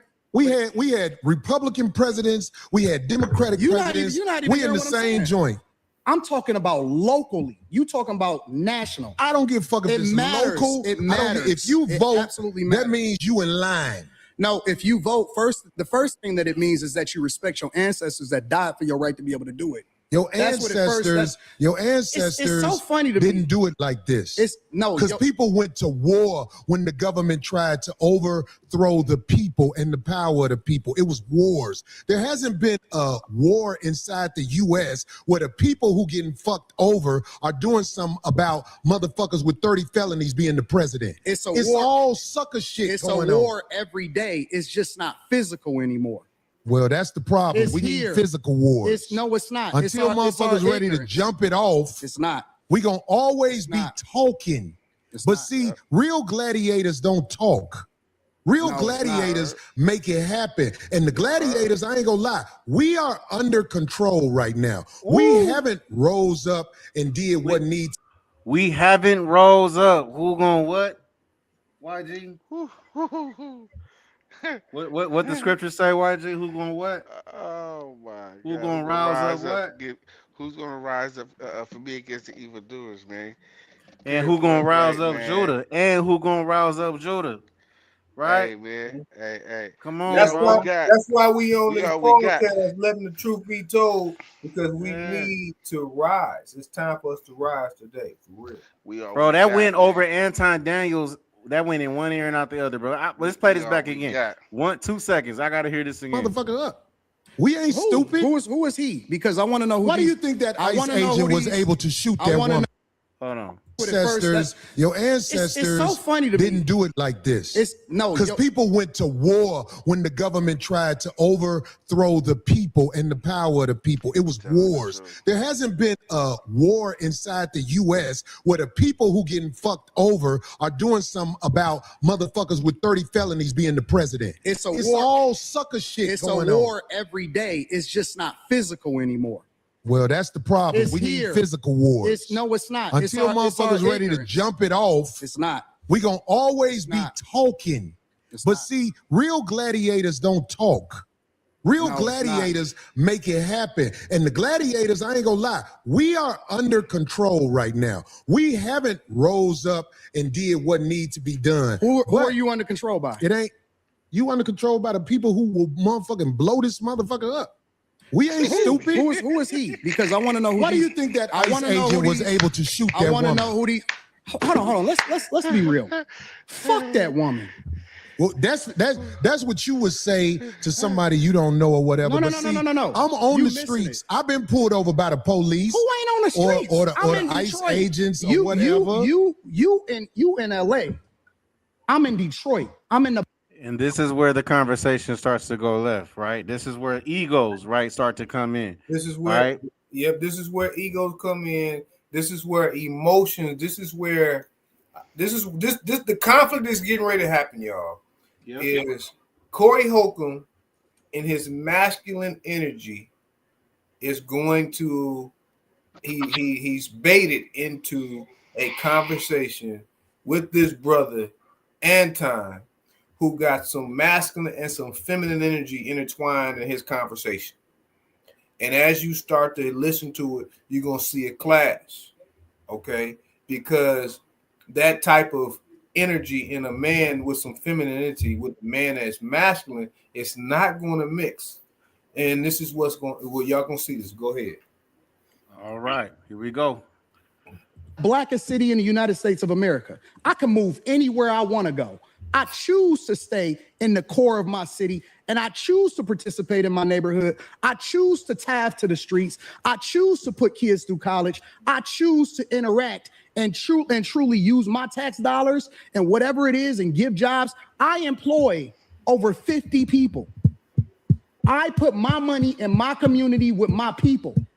So I choose to engage. So when we talking about being in the streets, that don't count to me. I don't hear that's that what shit. should count. I don't hear that because shit. out there in the streets where the people live that you helping, they could get pulled over and shot by a cop, and an investigation will be said. But here's the truth: we know, if I believe you know this already, when the cops shoot you, ain't nothing you can do about it. My God, this is so crazy. Do you think that's wrong? What I This said? is so insane. Is that what I said? I said when the so cops insane. shoot you, ain't nothing you can do about it. Is that a lie? This is so insane. But you didn't answer it. Like, I'm gonna answer your question. okay. I'm gonna answer your question. It depends on the circumstance. And the interesting thing about it is this: the majority of the people, because you like to use a blanket statement. That's like me saying all black people are stupid. Well, have you said all white people stupid? No, I'm talking about cops. You should say that one time. I'm talking about because cops.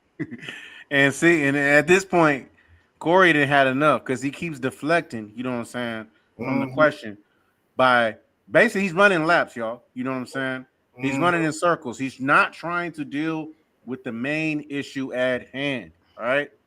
It's easy to say all black people are stupid as an example. Say something about the white people. No. You're not. I don't think you got people all the time. Oh, well, I didn't hear you. Can you tell me? Because I talk don't about know. liberal I hear white you women talk about literally being the biggest enemy of the United States of America. That's the thing I say every single day. Caucasian female, the biggest enemy. Literally, white liberal women are the worst thing that ever happened to this country. What about their men? But we gonna get there because you keep trying to get me to.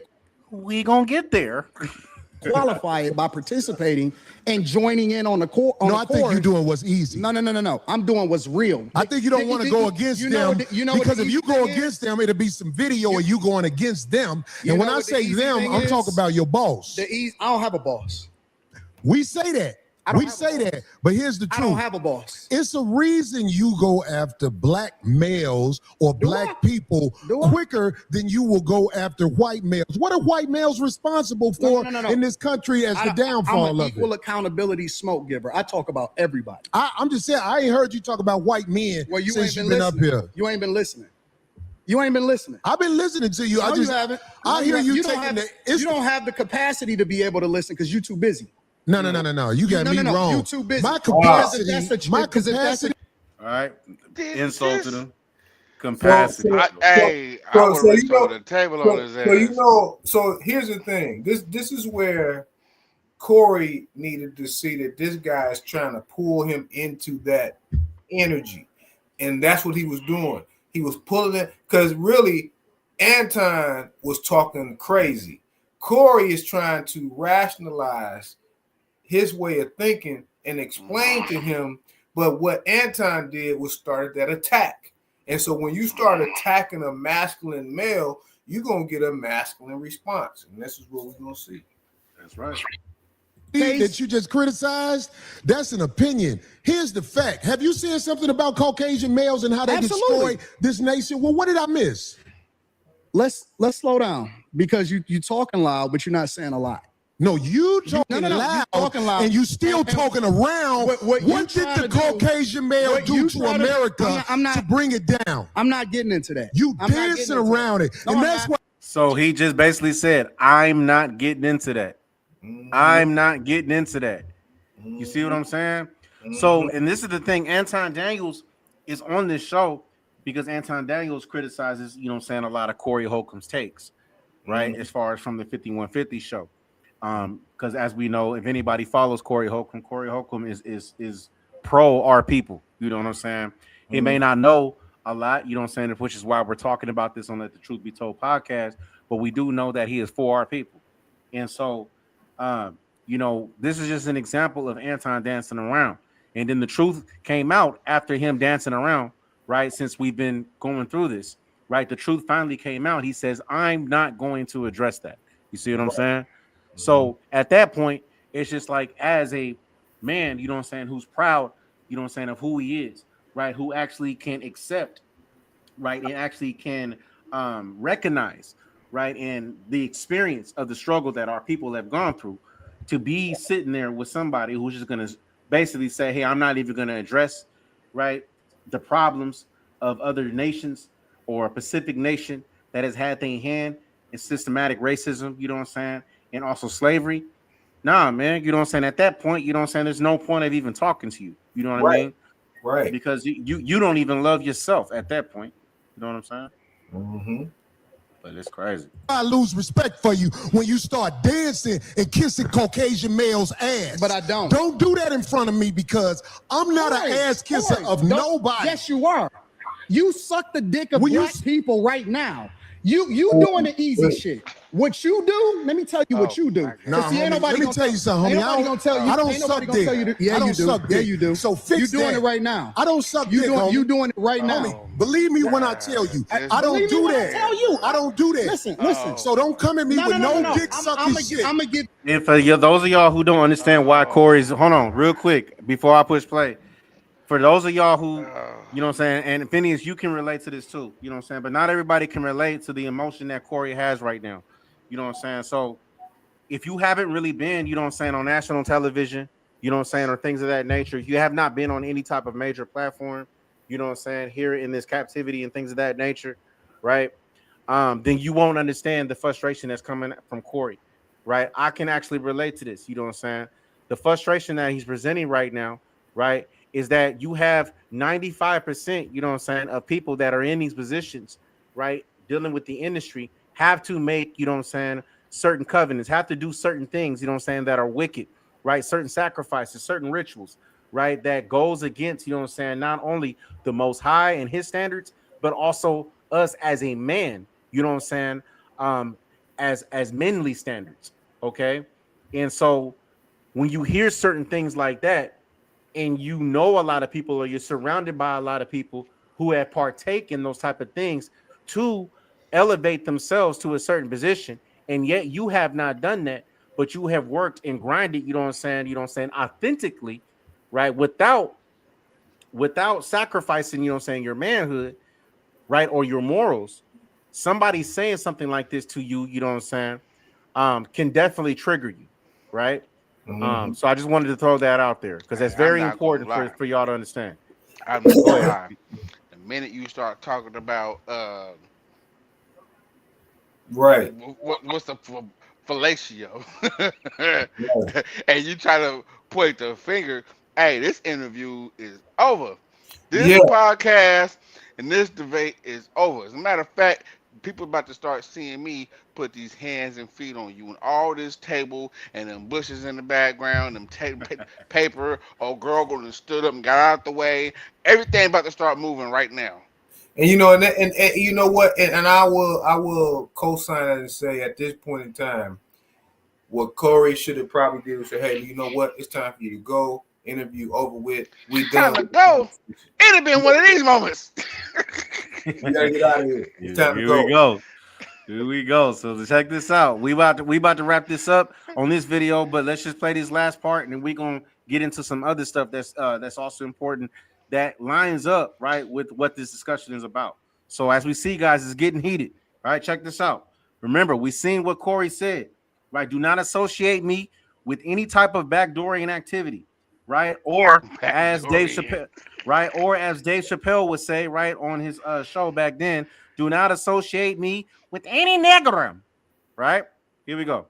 You the same Let's energy switch you give me. seats. Let's switch seats. Let's switch seats. I'm with it. Homie, I don't do no dick sucking Hear shit. me? I'm a motherfucking man. I don't do no dick sucking shit, I homie. don't give a fuck about none Well, of this I tell you right what, now. watch that dick sucking shit, cause that'll go bad. Call it what you want. I don't do no dick sucking, You say a homie. lot of shit that I don't fuck with either. You think I Okay, give a but fuck about what that you talking that about, gay nigga? shit, oh, you I go. don't give a fuck about what you talking Hey, about. homie, I tell you what. I'm right here. Don't put You no switching dick seats sucking don't mean shit. to me. Don't put no I'm from dick sucking Detroit, shit nigga. on me, nigga. I'm from Detroit Say right I now. suck a dick again. I'm right here, right now. All right, that's Now, what I'm now saying. I'm gonna respect you. Dance because it's your around it. platform. Dance around it. No. I'm I don't do no Hey, dick stop, sucking stop, stop, shit. stop. Stop it. Hey, that's zesty shit coming out. No. Yeah. I was getting, bro. We He on the said, same page. say it, dick again. All right then. No. Wait, no. Yeah, he showed it. And notice he ain't said it either. Hey, After that, it hey, ain't come out his bro. mouth, bro. Hey, man. He 'Cause at this said, point, Corey didn't gave him a warning, like, bro, you say this again about me associating with me. no. Now I'm this close No. to you, I'm a If fire it on you. fly out your, hey, it'd have been like Claude and Ray. If I just hit, I'm gonna whoop your ass. And he did one But of them see, moments. here's the point that I wanted to engage in, and we had this conversation before we started the show. This guy Anton baited Corey into this discussion. So when you have a podcast, when you have a show, when you bring people on, you gotta understand, be aware of when people use baiting tactics to get you off your square. And that's exactly This is something that I've learned, you know what I'm saying, Elder. You know what I'm saying? That's why this is like a reflection of me watching Corey. You know what I'm saying? We talked about this earlier. And you know, I ain't mean to interrupt, but I gotta throw that out there. You know what I'm saying? Is that a lot of people like to, you know what I'm saying, what you would call clout chase, right? Because they don't know how to authentically, you know what I'm saying, build up their own, you know what I'm saying, or gather their own type of following and things of that nature, right? Which is not what we're in this to do anyway, right? We're in this to bring people back to the Most High, you know what I'm saying, and recognize themselves as true Yasharala, right? But you got a lot of people that have that clout chasing type mentality. Then they'll see another brother, you know what I'm saying, or what somebody else is doing, try to leech onto them, right? Try to find something small or whatever it is that they may disagree with, you know what I'm saying, to try to elevate their platform, but they got an ulterior motive.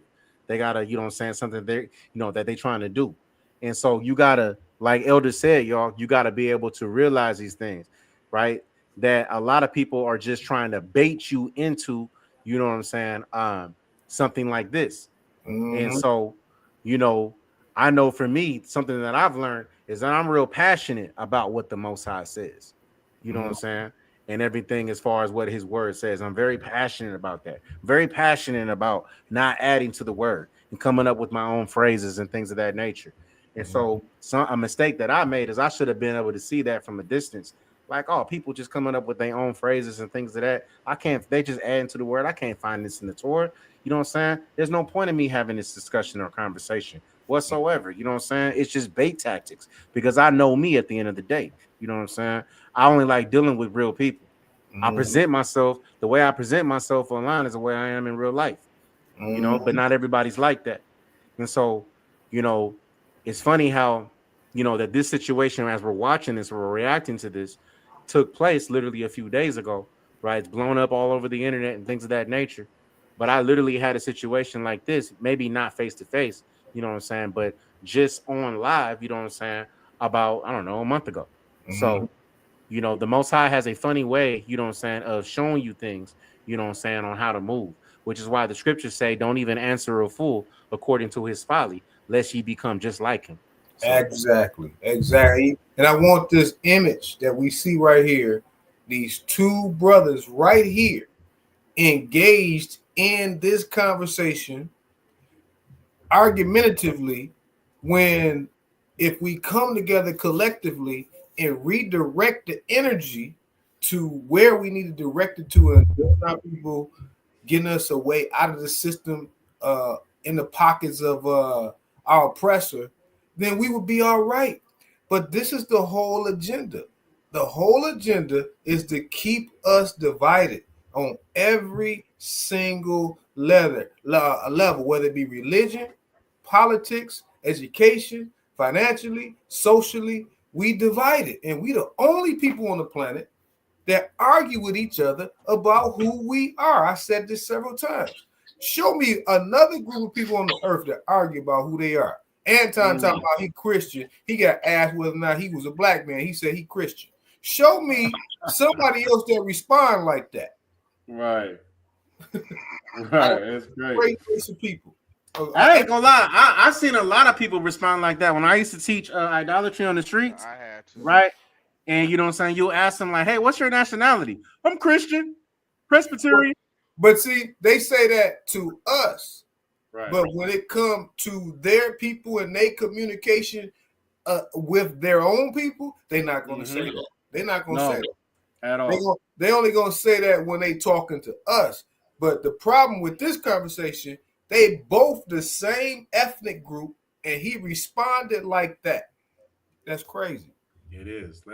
Let's push play. We about to wrap this up and get to the next video. Okay. But we in the heart of this now, y'all. Check this out. I respect you because it's your platform, and I flew out here to have a conversation. We good. But you're not forcing up on me. Yo, We good. I did already. I don't do We dick can put sucking the shit. microphone right down, Yo. right now, and go on back. I don't give a fuck about this shit. Homie, you just running your mouth. I'm not running my I mouth. got a You question running for your Anton. mouth. I don't do You no doing dick this shit for sucking the shit. internet. You doing it for the internet. Now, if you want to say your time, no, hold on. If you want, Now, see on this right here, y'all, you can correct me if I'm wrong, but my spirit senses, you know what I'm saying. This ain't as far as dealing on Corey Holcomb's side. It's not about no tough guy stuff. It's just about protecting, you know what I'm saying, manhood and masculinity. It's about respect, period. And point respect, blank. right. You're not about to disrespect me at all. Facts. Period. But in this moment, though, you know what I'm saying, because Anton, he's swallowing in the fence.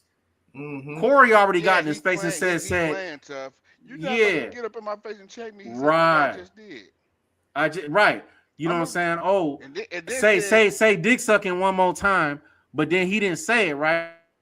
I turn around and be like, oh, I don't give a F about this. We can go outside right now. Like those are what Elder was talking about is tactics. You know what I'm saying? Is bait tactics. Because Corey's still refraining because deep down, you know what I'm saying? Corey probably want to knock him out. I'm going to keep it real. But Corey's also understanding, you know what I'm saying? Like he said in the beginning, he said, hey, you know what I'm saying? I have you on here because, yeah, we have differences of views and opinions, but I feel as if you're able to have a conversation, you know what I'm saying? Because these type of conversations need to be had because a lot of our people have different points of views and opinions, right? And so a lot of us don't know how to sit down and have these conversations dealing with systematic trauma from post-traumatic slavery disorder. So, you know what I'm saying? This is just a weak move by Anton, you know what I'm saying? Because Corey already said, hey, don't say it no more. Anton clearly knows he's not going to say it. But in the process of that, Anton's trying to pile up more stuff to bait him into something else because he's scared to say what Corey got in his face for. You see what I'm saying? I want y'all to peep that. Mm-hmm. What was you saying, YG? No. All right, Slocky. I'll show you I ain't doing it for the internet. If you want to say Anton, listen, don't disrespect me like that. If you want to say Anton, don't disrespect me like that, I'll respect you. But don't boss up on me because you said a lot of shit to me today that I don't fuck with either. But I'll let that shit ride because you don't know me. You don't know me. So I'm going to extend the same respect to you. You called me out of my name. You said some wild shit, especially with regard to how would it call this nigga out his name? Nigga, I'm telling you that you did. You can't tell me how I get disrespected. I got a question. You see that response? Nigga, I'm telling you how you did. You can't respond to me. Like, bro, chill out, bro. Put some bass in your voice, bro. A little baritone, bro. You feel me? Hey, bro. Nigga sound like me when I'm singing. Like, what's going on? That's crazy.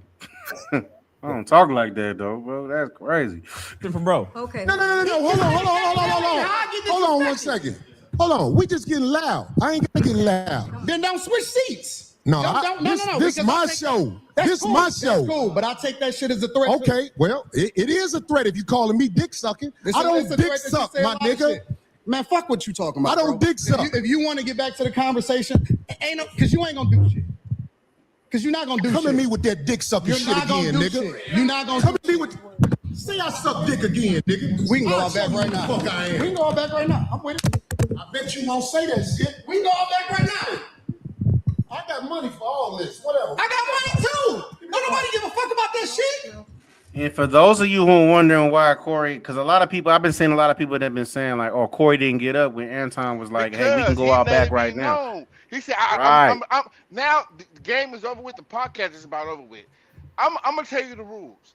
If you say the word dick to me, dick sucking at all, I'm fucking you up.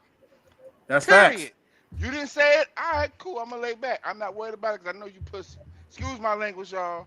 I got to be me in this instant. But that's that's his stance right now. Yep. Hey, bro. Exposed, bro. Exposed, man. Too much masculine energy, man. You feel me? Hey, No, it's just not respect. I ain't falling for the. I ain't falling. Darlene, get out the way. Don't get in the way of two niggas. Let me tell you something. Period. Earth Healing Angel already tried to tell her in the chat. Period. I know that's right. Get your ass out the way. Don't you see lions roaring? Get your ass out the way. I ain't gonna lie, that was funny, bro. I gotta rewind that one more time, bro. That part was funny. Cause Darlene thought she was doing something, y'all. Hey, he checked her real quick. Ain't gonna lie. Woo, that's funny. You should have stuck. You should have stayed with Ice-T, girl, back then. See that? Oh, that's her. Yeah, that's her. Yeah. Oh, I didn't know that. Okay. Yeah, that's her. Yeah. Hold on. I don't dick suck, my nigga. Man, fuck what you talking about. I don't dick suck. If you want to get back to the conversation, because you ain't gonna do shit. Because you're not gonna do shit. Come at me with that dick sucking shit again, nigga. You're not gonna come at me with. Say I suck dick again, nigga. We can go out back right now. Fuck I am. We can go out back right now. I'm with it. I bet you won't say that shit. We can go out back right now. I got money for all this. Whatever. I got money too. Don't nobody give a fuck about that shit. Hey, No, it's just not respect. I ain't falling for the. I ain't falling. Darlene, get out the way. Don't get in the way of two niggas. Let me tell you something, homie. I ain't got to go out back right now because we got to go out back to lead this motherfucker. But I'm saying that dick sucking shit, watch that. That's all I'm saying. And if I don't say it how you like it, if you want to get back to the conversation, we can get back to the conversation. But just know, I'm not listening to none of that shit, bro. Here, nigga. I'm not listening to none of that shit. If you want to get back to the conversation, long as you know. get back to the conversation. Long as you know, you not, because that ain't You not that tough. Wait a minute. The brother said, I ain't worried about going to the back right now because we got to go out that way to leave anyway. So if I don't get to now, I can get to later if I wanted to. That's facts. That's facts. Oh, We ain't gonna, man. but y'all can go check that out. You know what I'm saying? Subscribe to Corey Holcomb 5150 Show. Shout out to the 5150 Show. One of the only few comedic podcasts that I actually subscribe to and watch. You know what I'm saying? I've been subscribed to Corey's channel probably for about, I want to say about 10 years now. But y'all can go check out that entire interview. But to keep it short, what ended up happening after that, they ended up trying to have another conversation, but there was already so much energy exchange, you know what I'm saying, negative energy exchange through, you know what I'm saying, fakeness in the room dealing with individuals to the point that, you know what I'm saying, Anton ended up leaving the podcast, you know what I'm saying, with the mystery chick, you know what I'm saying, that he showed up with, you know what I'm saying, that wasn't his wife, and was called out on that. Because, you know, he disrespected Corey one more time. He told him, and I'm going to use some nice verbiage, he told him he defecated in his face. I S-H-I-T-T-E-D in your face. Because he had made a little comment, and then Corey said, hey, chill out, bro. You know what I'm saying? Because Anton did apologize about the comment that Corey would, got. He did apologize about that. But shortly after apologizing about that, he proceeded to disrespect him again, like he did the first time when he said that you don't have the capacity, right? That was the first disrespect. Mm-hmm. So Anton reverted back to those same type of disrespects again, you know what I'm saying, after apologizing. So, of course, Corey prompted to say, hey, I feel like you're trying to shit on me again. And Anton said it to his face like, no, I don't be shitting on people, but I'm doing this to you. Right. And so, yeah, it's just it's that at that point, Anton got what he wanted. He knows he's gonna get the clicks. People gonna be talking about it. But what we doing here on Let the Truth Be Told is we're letting our people know that what you guys are seeing and what a lot of our people are seeing is just a reoccurring problem that we have with our people, because it all goes back to not knowing who we truly are.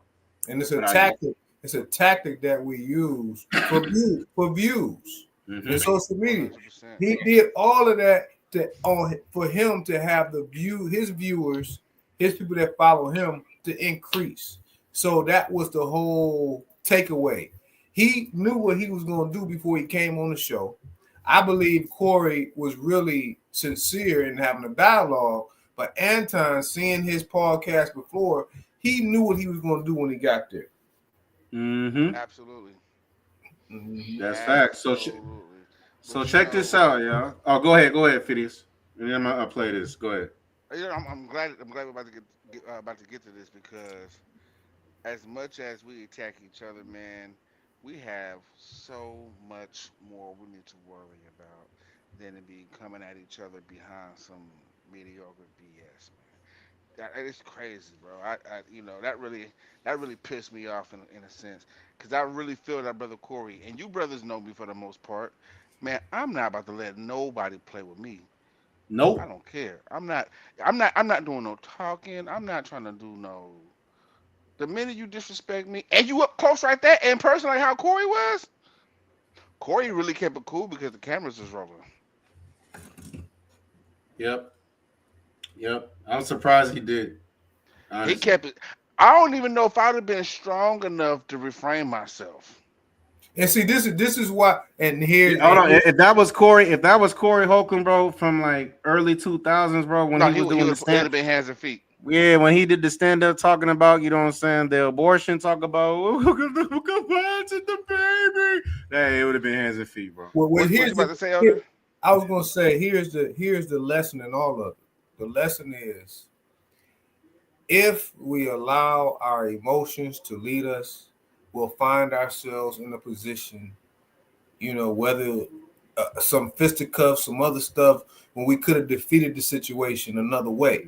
Now, I'm the first to tell you, if it's something that's physical, that's in my face, I'm going to deal with it physically. But if it's something that somebody's saying to me and you didn't touch me, that doesn't warrant me to put my hands on you. But we got to know the bait and switch. We got to know how our buttons are pushed to be controlled. Because if we allow our emotions to be controlled, then we find ourselves in situations that's unbecoming.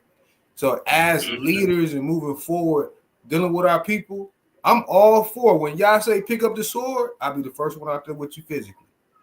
But when it comes to little stuff like this, because you said something, and see, this brother talking about he from Detroit, in the area where we come from, grow up, He wasn't acting like he was from Detroit. You can say all kind of stuff that you want to say. You can talk whatever you want to talk. Talk is cheap. He ain't from no Detroit, bro. He ain't even. That's crazy. If you really wanted to do something physically, you would. And I'm not advocating it, but you put your hands. That's where you put your hands, and then that's a whole nother situation. But you're not going to provoke me with your language. You're not going to provoke me that way. Right. Yeah. So I got a few videos on that Phinehas YG sent me last week that I kind of want to go over some shorts. We're just going to kind of go through it, you know what I'm saying? Because, again, a lot of our people are blinded, oblivious to the things that's not only that has happened with our people in the past, but what is going on right now, okay? Mm-hmm. So let's just kind of go through. We're just going to go through these videos, you know what I'm saying, to keep you guys updated who's watching on current news, right? All praise to the Most High. I haven't really gone through it, but we're going to see. About this shit for the wrong reasons, man. Listen to this shit. 30 million barrels. I can't even, is that a correct number? 30 million barrels. You hear that, Peter? Of oil was given to us by Venezuela. That's a lot of oil. It's about $4 billion worth, and it's on its way to the United States. So we know how he just did this crazy play, right? Look at this. Do y'all know who this is, bro? The CEO of BlackRock?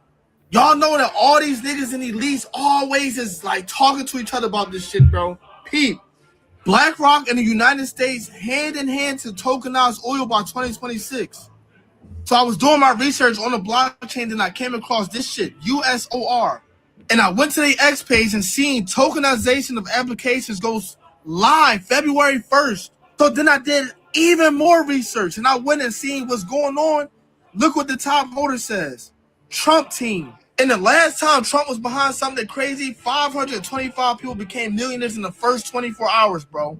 This shit literally just came out. The even crazier part, I seen that USOR is on the BlackRock shit. It's on their list.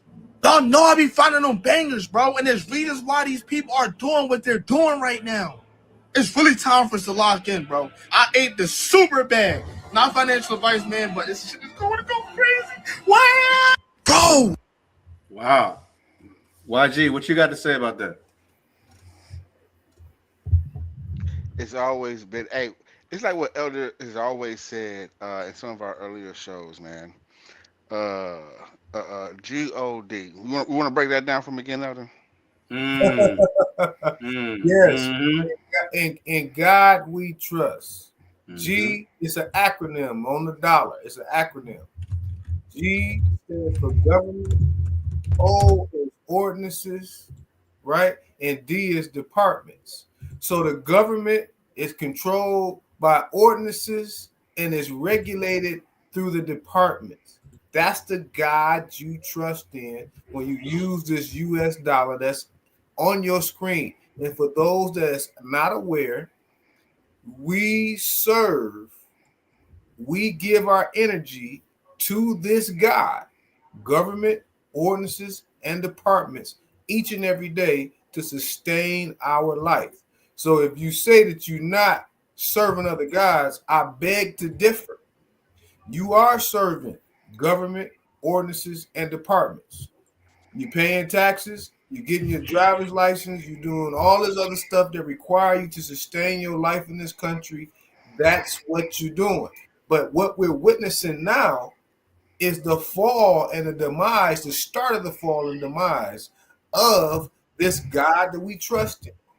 And we're going to see it fall. And the question going to be, what's your position when you praying to a God that can't save, when you out there keeping feast days and Shabbats and Christmas and Easter and all this stuff as though it's going to save you, when reality hit, that stuff is not going to save you. That for Shabbats and feast days, that's reserved for when we go back home. That's right. All that's this right. is going on over here in this country is in servitude to the God that we trust in. Period. You know, this lick that they just hit with this oil, they won't even have enough time to enjoy it.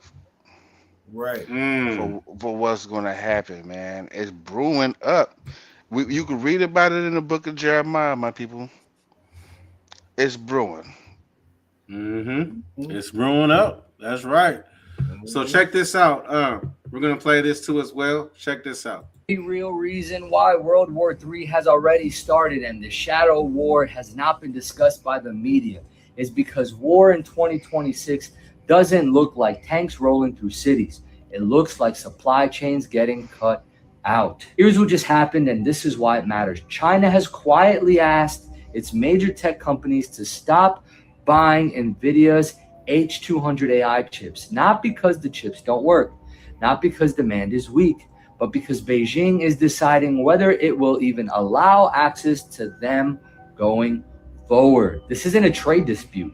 It's a strategic freeze. This is a response to the invasion of Venezuela. And just last month, NVIDIA was cleared by the US to resume chip sales to China. NVIDIA ramped up production, expecting a surge in demand.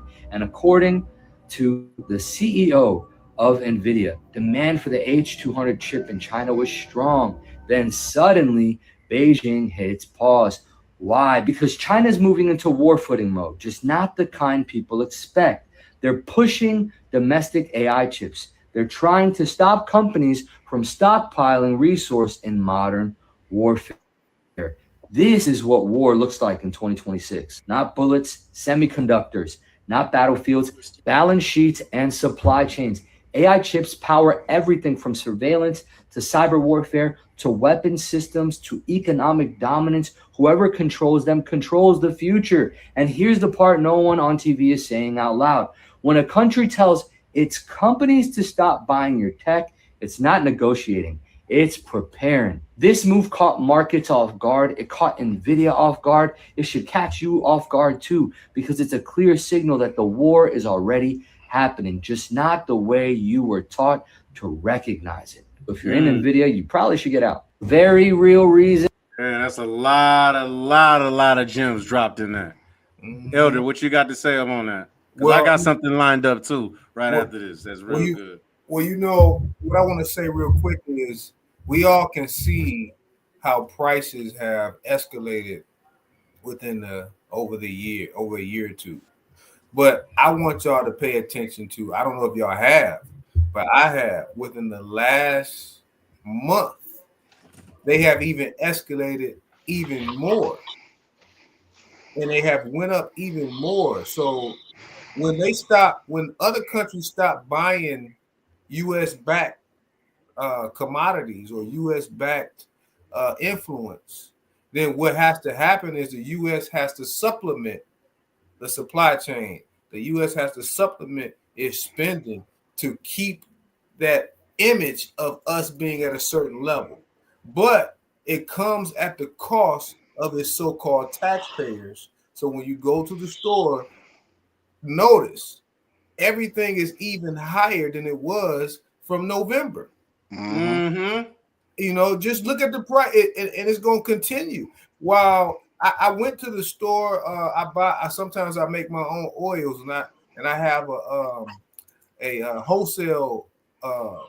My name is listed on the wholesale distributors list to buy wholesale. I went to my same distributor. He said, "We can't even do that no more. We don't have no more wholesale. All of y'all gotta buy y'all oils and y'all shea butter at regular prices.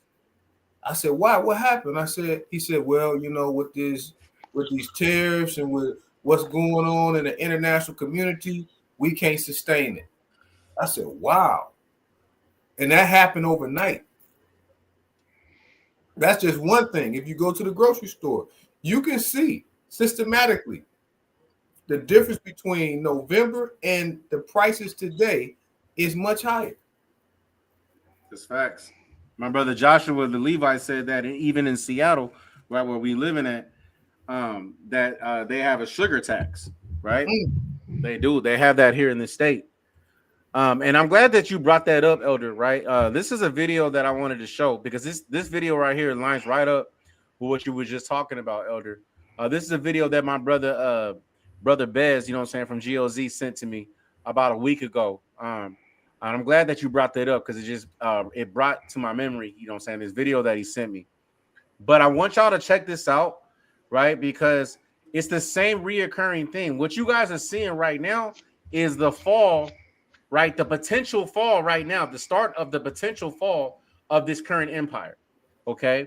And when you have empires are only meant to last a certain amount of time, right? Because if it's not ran by the Most High and Him alone, it's not meant to last forever.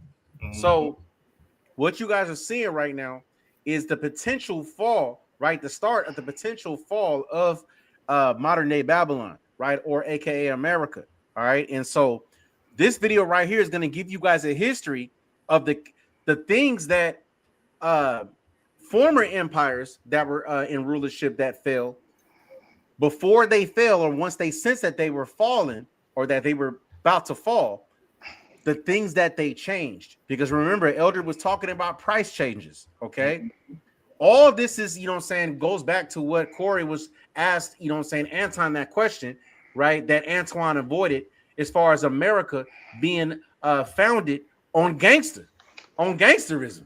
You know what I'm saying? On gangster shit. You know what I'm saying? And so this is what we about to see right here. Check this out. Shout out to my brother Bez for this video.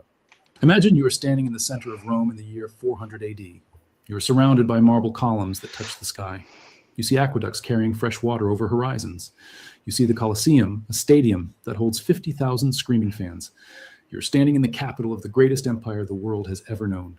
An empire that spans 3 continents. An empire that has lasted for 1,000 years. If you tapped a Roman citizen on the shoulder and told them that in just 76 years, this entire city would be empty ruins, and the empire would vanish from the face of the earth, they would have laughed in your face. They would call you crazy. Rome is eternal. Rome is invincible. The systems are too big to fail.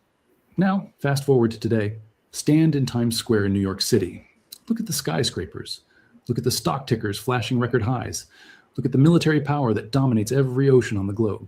If I told you that by the year 2026, the foundations of this American empire would irrevocably crack, you would probably have the exact same reaction as that Roman citizen. You would say that America is too big to fail. But history is not a set of random events. It is a blueprint. It is a repeating cycle of rise and falling human nature. We are not special. We are just the latest actors in a very old play. And right now, we are in the final act. The scariest thing about the fall of Rome isn't that it happened. It's how eerily similar it looks to our current reality. The parallels are not vague. They are mathematical, they are cultural, and they are undeniable. Rome didn't fall overnight. It succumbed to a slow-acting poison, a specific economic mistake that ate away at its soul until it was too weak to stand. Today, America has ingested that exact same poison. We are showing the exact same symptoms. And according to the historical timeline of empire life cycles, we are fast approaching our own expiration date. The year 2026 is not an arbitrary number. It marks the 250th anniversary of the United States. And 250 years is the historical average lifespan for a global superpower before it undergoes a catastrophic reset. In this video, we are not just going to look at dusty history books. We are going to hold a mirror up to our own civilization. We are going to identify the singular fatal mistake that destroyed Rome and prove to you that America is not only repeating it, but doing it faster and on a much larger scale. To understand the end, we have to understand the beginning. Rome wasn't always corrupt. In its early days, during the Roman Republic, it was a society built on what historians call stoic virtues. It was built by hard men, farmers who became soldiers to defend their land and then returned to farming. There was a deep sense of duty, frugality, and shared destiny. Economically, this was reflected in their money. For centuries, the Roman currency was the silver denarius. It was a coin made of almost pure silver. That's key right here, y'all. Right? So the money system back then was made of pure silver. I want y'all to hear that. Pure silver, right? Check this out. It was sound money. If you held a denarius, you held actual intrinsic value. You didn't have to trust the government. You only had to trust the metal in your hand. This sound money created a stable foundation. It encouraged savings. It allowed for long-term planning. It funded the roads, the aqueducts, and the mighty legions that conquered the known world. Because the money was real, the economy was real. Because the money was real, the economy was real, right? And this is the start of the shift of taking our trust away from the Almighty and putting our trust, you know what I'm saying, into the inventions of men, right? But Because success is a dangerous. What'd you say, Elder? The money is fiat currency, which means that it has no intrinsic value. So therefore, in our system, the money is fake, and everything else that goes with it is fake and made up. And that's why we in for a plummet. Right, exactly. Right, here we go. As Rome conquered more territory, immense wealth flooded into the capital. The ruling class stopped being warrior farmers and became wealthy aristocrats. The focus shifted from production to consumption. By the time the Republic died and the Roman Empire began under Augustus Caesar, the seeds of decay were already planted. The empire was vast, stretching from England to Egypt. And real quick, they said that it changed from production to consumption. That's something we've been seeing in America for quite some time, which is why that you have a lot of GMO foods, all right? Because they've canceled a lot of the production as far as dealing with the fields, whether they're building apartment complexes, neighborhoods, businesses, things of that nature, right? Cutting down trees, right? To try to build more buildings because this place is getting overpopulated to the point that production has slowed down dealing with, you know what I'm saying, actual authentic food to the point that they're actually chemically modifying things that are authentic, right? And making replicas, right? To try to keep up with the overwhelming population. So and you know, it's also about, it's no longer about what America produces, it's about what you purchase. What do I mean by that? There used to be one of the companies used to be here was called Fisher. Fisher made speakers and radios made in the United States. Now that company doesn't even exist. It's not about what we produce, it's about what we can consume. The United States have three big major auto companies, Ford, General Motors, and Chrysler. But ask me how many parts are made in the United States concerning those vehicles. When you buy an American car, you actually buying a foreign vehicle because 70% of the parts is made overseas. That's facts. Which is why that you know, and they're made for you to break down so that you can still keep spending, so that they can keep that. This is something that my brother Joshua the Levite, you know what I'm saying, taught me throughout the years, because he's a mechanic, you know, and how they literally make these parts, you know what I'm saying, built to where they don't last, so that they break down at a certain point to keep businesses, you know what I'm saying, intact, to where the consumer has to go back to them and go, you know what I'm saying, and get more. So but let's push play. Maintaining this expanse was incredibly expensive. You had to pay hundreds of thousands of soldiers stationed thousands of miles away.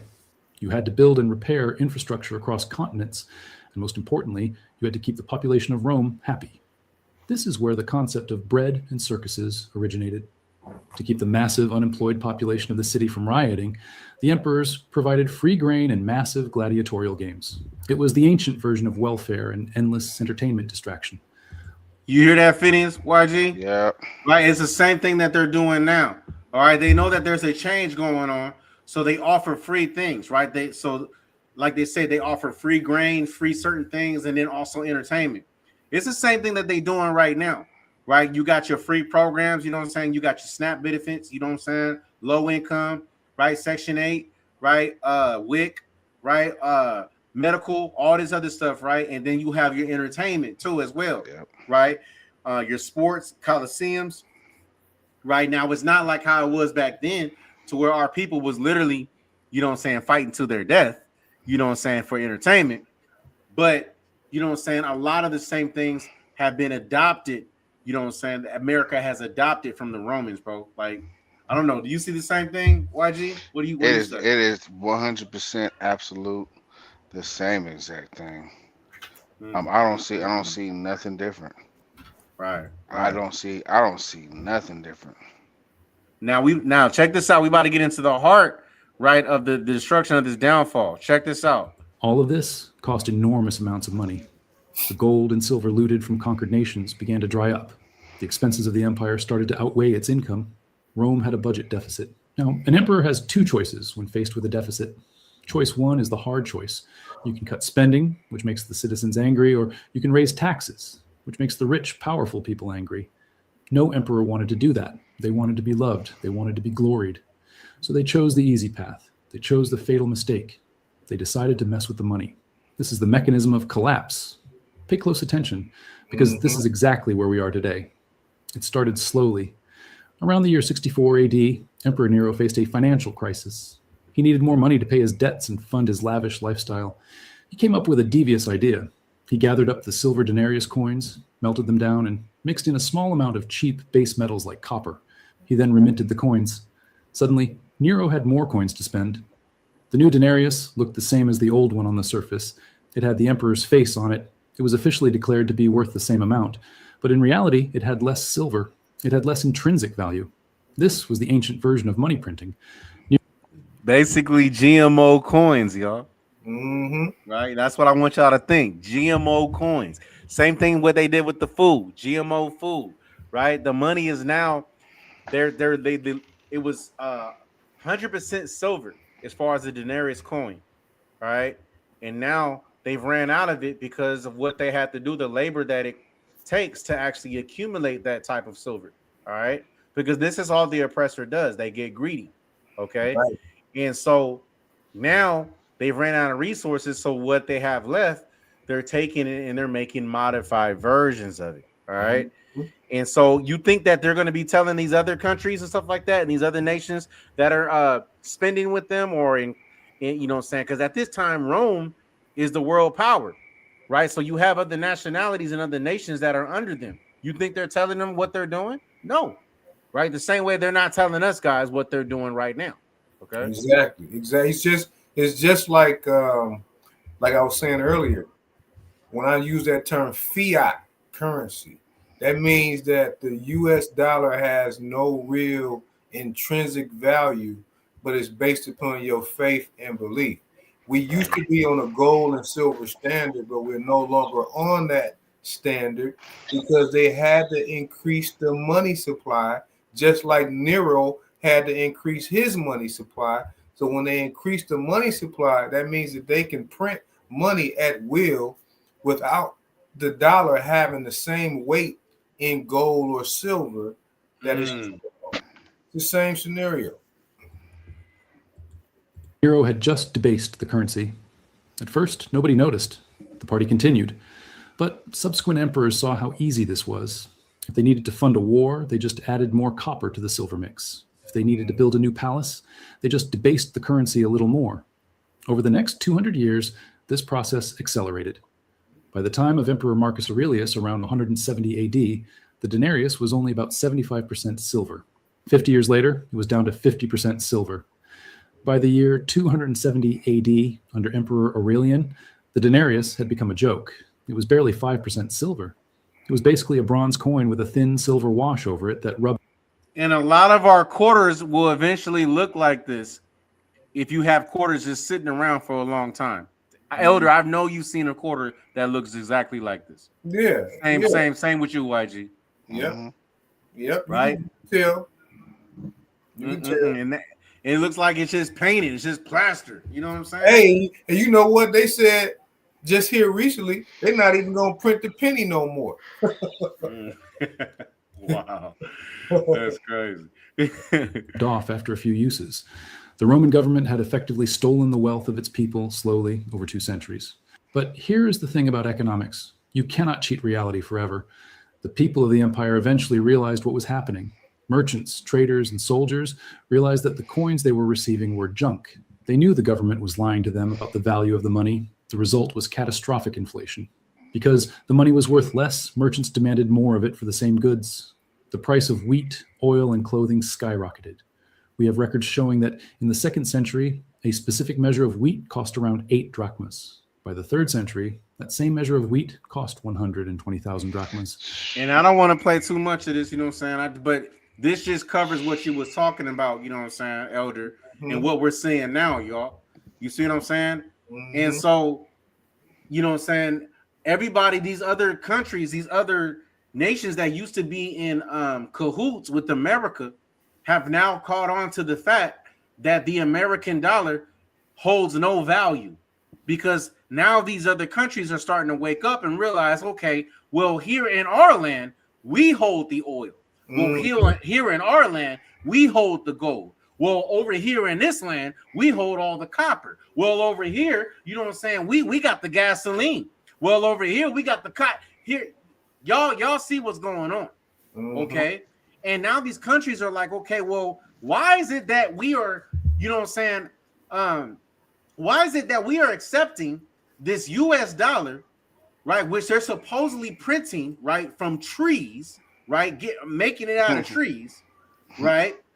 Why are we taking this and then giving them our resources, you know what I'm saying, right, that we are generating by ourselves through labor? Exactly. They are benefiting off of our labor, right, by giving us something that is not worth, that has no worth. You see what I'm saying? And so this is the repeated, this is why this video, you know what I'm saying, is pretty good, because it's showing, right, how long that we've been brainwashed, okay, to the point, right, that we see a dollar and we really think that it has some value. No, it has no value, right? The value comes in what we do with our labor, what we do with our hands, what we do, you know what I'm saying, with our works. That's where we are able to see our fruits. You understand? But what the oppressor has done, he's replaced, right, the work of your hands, right, as far as like the reward that you receive for that, he's replaced it with money. Right. So if YG was to wake up tomorrow, right, and say that, you know what, I don't want to go, you know what I'm saying, I don't feel like driving trucks delivering, you know what I'm saying, to all these cities. You know what I want to do tomorrow? YG decides that he wants to get up and he wants to go plant him a vineyard, right, or plant him a garden, or do things and work on things around his house, right, that's going to bring actual equity, like food, things of that nature, right?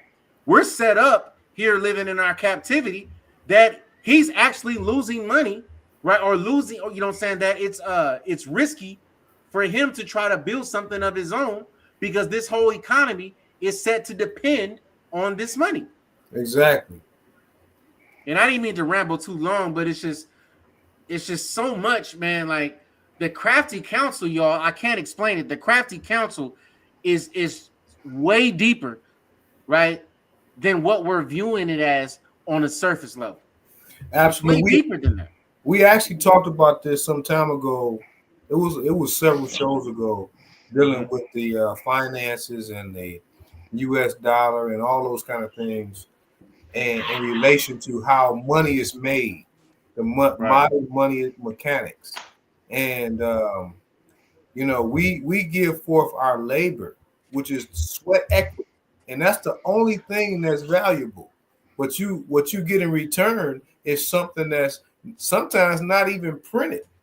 They send you a payment by credit in your bank account, because there's a lot of companies that don't even issue checks anymore. You get a credit in your account, so they don't even have to print it. It's digitized. It's digitized. That's right. You know, that's right. Yep. That is crazy that you said that, man. That's crazy. You know what's crazy is because I remember, you know what I'm saying, when I started this job, like there was an issue with my direct deposit, you know what I'm saying, and my boss just came and handed me a check, you know what I'm saying, and when I looked at it, I was like, dang, I ain't seen one of these in a while. You know what I'm saying? I'm like, man, I actually got to go physically cash this and all, you know what I'm saying? But yeah, you know, everything is changing, man. And as everything changes, things are changing because the economy is failing, guys. See, if the economy is not failing, then there's no need for change. You know that, and that's actually why President Trump went and deboed Venezuela for their oil. That's why he's trying to deboed Greenland for their oil. That's why all these gangster moves are being made, because he has to somehow increase the stockpile, but by any means necessary to make good on the promises that he made. That's facts. That's facts. So I'm gonna read this article. We getting ready to wrap this up. I want to read this article, and then we're gonna pick up too next week, man, to continue to talk more on current events, because there's a lot of more stuff that, you know what I'm saying, that we need to go over that Phinehas sent me. You know what I'm saying? The elder sent me. We got a lot of stuff that we need to dive into, you know what I'm saying? But check this out, man. This is as you guys see, it says the Supreme Court unanimously rules that police may enter a home without a warrant to render emergency aid when they have an objectively reasonable basis to believe someone inside faces serious harm, rejecting any probable cause requirement. Wow. While Anton Daniels wanted to dodge Corey Holcomb's question, talking about, hey, when the police decide to do something, there's nothing that we can do about it. Absolutely. Here's an example of what he was talking about. Yep. And it's been happening for a long time. You know, what happened with the sister? Remember the sister? She was in her home, and the police came in, and I forgot her name, but she told the police it was the wrong apartment, right? Well, no, they went there for her husband. That the cop that shot her has this thing with her husband. They've been going at it for a while, and when they showed up, she wasn't there. But she called the police because she said there was somebody outside the apartment, but it was really that white boy, that cop. And so he waited till the backup got there. They got there, and they was asking about the husband and this and that. They had some words, and she was in the middle of cooking. She went to the pot, and all of a sudden there's a threat because she got a big old boiling pot of water, and they shot her. But she shot her. When they shot her, before she got shot, what did she say? Sonya Massey. Sonya Massey. Yes, I rebuke you in the name of Jesus. He said, "Don't you do that. I will shoot you dead right now." And he shot her. I think Elder talking about another situation. No, I'm talking about that one. That was that. Okay. Yeah. Okay. Yeah, absolutely. But here's the thing that a lot of our people are missing, and I actually thought about this for some time. You know, there's one thing that have regular police doing what they've been doing to us. The police started off as slave catchers. So this been going on. You know, we're dealing with our people, and not just us, other ethnicities with color, right? Right. But when a country has a military force policing its cities across the country, that is now a third world country. This place has become a third world country. Right. When you use a military force inside the borders of your domestic boundaries, not just military force, military. You know, look at ICE. ICE is running rampant. Yeah, that's the government. They snatching black folk up out the cars. You know, I just seen something on the other day. There was a news clip, and this just happened earlier this week, where ICE ran up on a postal service worker. This dude is carrying mail, walking across people's lawns, delivering mail and putting it in the mailbox. ICE ran up on him, talking about, let me see your identification and this and that. He's like, whoa, is everything all right? And you know how they do, they get aggressive. They hold they rifles. I said, show me your, he said, all right, hold on. Pulled out his ID. He said, do you got anything else other than that? He said, well, what do you want? A social security card? Do you have a birth certificate? He said, I don't have that on me right now, man. I'm at work. He said, then they said impersonating a postal worker. Yeah, because I was getting ready to say, bro, what else she gonna say? Crime. Bro, this nigga is walking around, right, with people's mail. of I U.S. citizens, bro. Man, I You could have not. to be a citizen. Okay, so they really said. I was about to say that's really what they said after that. I could You're not posing believe, as a and I, fake hey, postal you worker. you guys can go Google and look it up. It will pop up. I Come literally on. just saw this, That's man. wild. But you know what? Again, look. First off, this is another reason how you know this is a third world country, man. And this country is on the bottom of everything. Our technology ain't even up to par, man. You know, Oh I'm no. seeing video clips of people going to go visit Japan and how clean their streets are, bruh, and all the technology and stuff that they have over there, bro. Same thing with China. You know, their technology game is off the charts. You hear Hey, me? bro, we've been seeing that a long time ago. Phineas YG, when we was growing up, bro, with Nintendo, bro, we know the best games with the graphics was Konami and you know all those Asian, you know what I'm saying, companies, Yeah, you know what I'm saying, with their graphics, bro, you know what I'm saying, with the 16-bit. So they been up to par. You know what I'm saying? 100%. And I totally agree with you. You said the key thing, like how clean they streets are, right? Because you know what I'm saying? Hey, they not. Hey, Kim Jong Un, he ain't playing no games, bro. You know what I'm saying? Them Japanese, they ain't playing no games either. Oh, they You know what not. I'm saying? But hey, And let me tell my people what time it is, though. This clip that you about to play right now, this is what time it is. Go ahead and play that. that's right. That's right. Remember, what not only what we about to watch, but what Corey said. Like the real, you know what I'm saying, the real hitters, you know what I'm saying, for our people, you know what I'm saying, they kind of trapped right now. But once they wake up and rouse up, you know what I'm saying, it's gonna be about action, bro. Exactly what we see in tonight. Keeping it 100. Hold on, I ain't got no sound. Here we go. I put a hole in their chest the size of no ICE agent ever run up on me. I guarantee you they won't. I put a hole in their chest the size of a window. Safe line repair, safe line replace. That's what's gonna happen. They touch me. Safe line repair, safe line replace. I do wow for that, bro. Safe line repair, safe line replace. That's what's gonna happen. They touch me. Unarmed woman was killed by ICE. If you think you're about to come and brutalize the people while we're standing here, fuck around and find out. Our interactions with the police and ICE, and we hold them accountable. We hold them accountable. We patrol the community and we hold them accountable. The Black Panther Party for Self-Defense, we're the same Panther Party from back in the day, but we're a little more aggressive now, you dig? Carry bigger guns and we don't take no shit. Places where there are a lot of immigrants at, I think that the community around them needs to take special care to them and needs to start escorting them to and from everywhere to make sure that they're safe. Because them ICE agents ain't gonna act like that if it's a bunch of people standing outside with assault rifles and shotguns. It's a semi-automatic shotgun. That means some shotgun shells that shoot out of a pump, they shoot them rapidly. If you are gonna legally arm yourself with something bigger than what they got. Those who serve in the public, they should be fearful of the public. They should be fearful that the public is going to be dissatisfied with their job that they're doing, not feeling like they're tyrants, not feeling like they're bullies because they got guns and body armor and walkie-talkies. That makes them immune to whatever the people would do. I think you want to correct the ideology of the pig and the mentality of the slave catcher. You meet them with equal force. All power to the motherfucking people. No power to the pig. Now hold on real quick. I agree with that to an extent because, as Elder has said early on in the show, our salvation is not going to come from man-made weapons. Right. Mm-hmm. You understand what I'm Right. saying? Right. But it's going to come from the Almighty Yahweh Himself.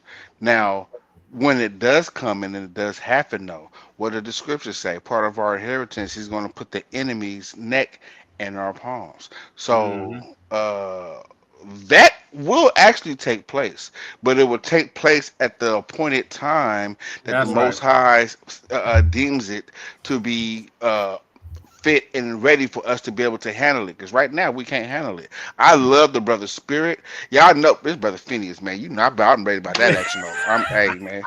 Hey, y'all know y'all know I'm about that. You know what I'm saying? But at the end of the day though, I also am smart enough to know I can't just go off my own merit.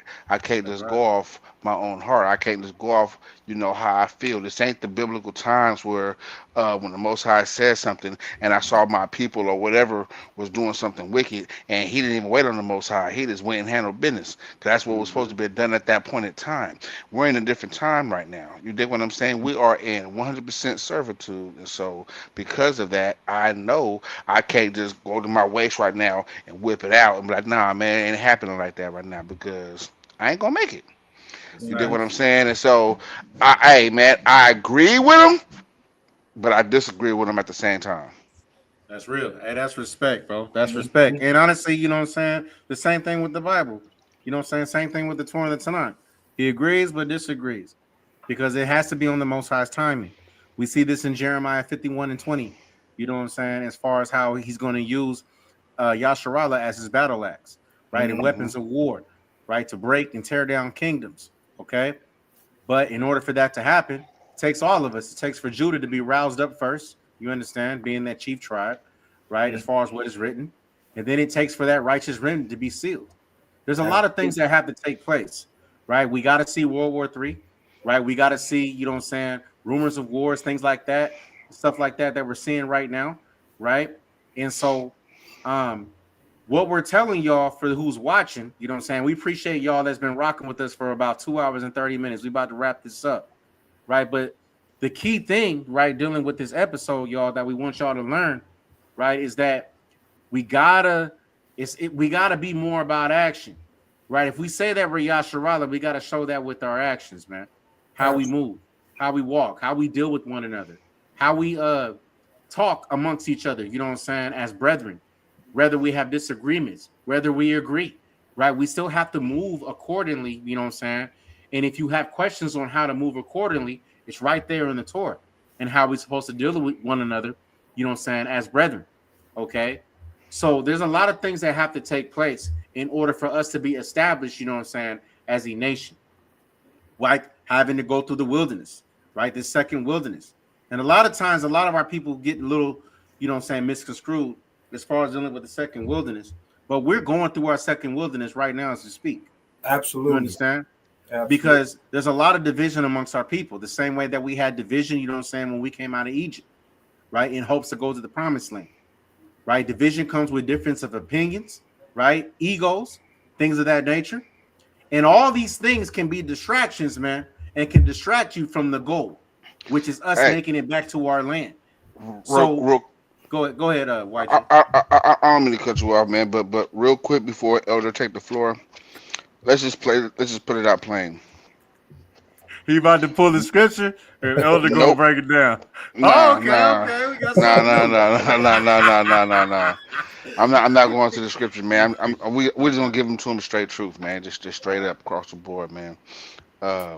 What has to happen right now? What we're seeing everything brewing. But to be honest with you, even though all the killing and stuff we've endured from the heathen and the things that we've done to ourselves, honestly, is real slight compared to what the Most High has in store. Come on, that's facts. You know, it says that his people will be like a woman to travail. That means like a woman giving birth. Now, I'm a man. I don't know what that feels like, but I've seen it, and it don't look too pretty. No, you understand what I'm saying?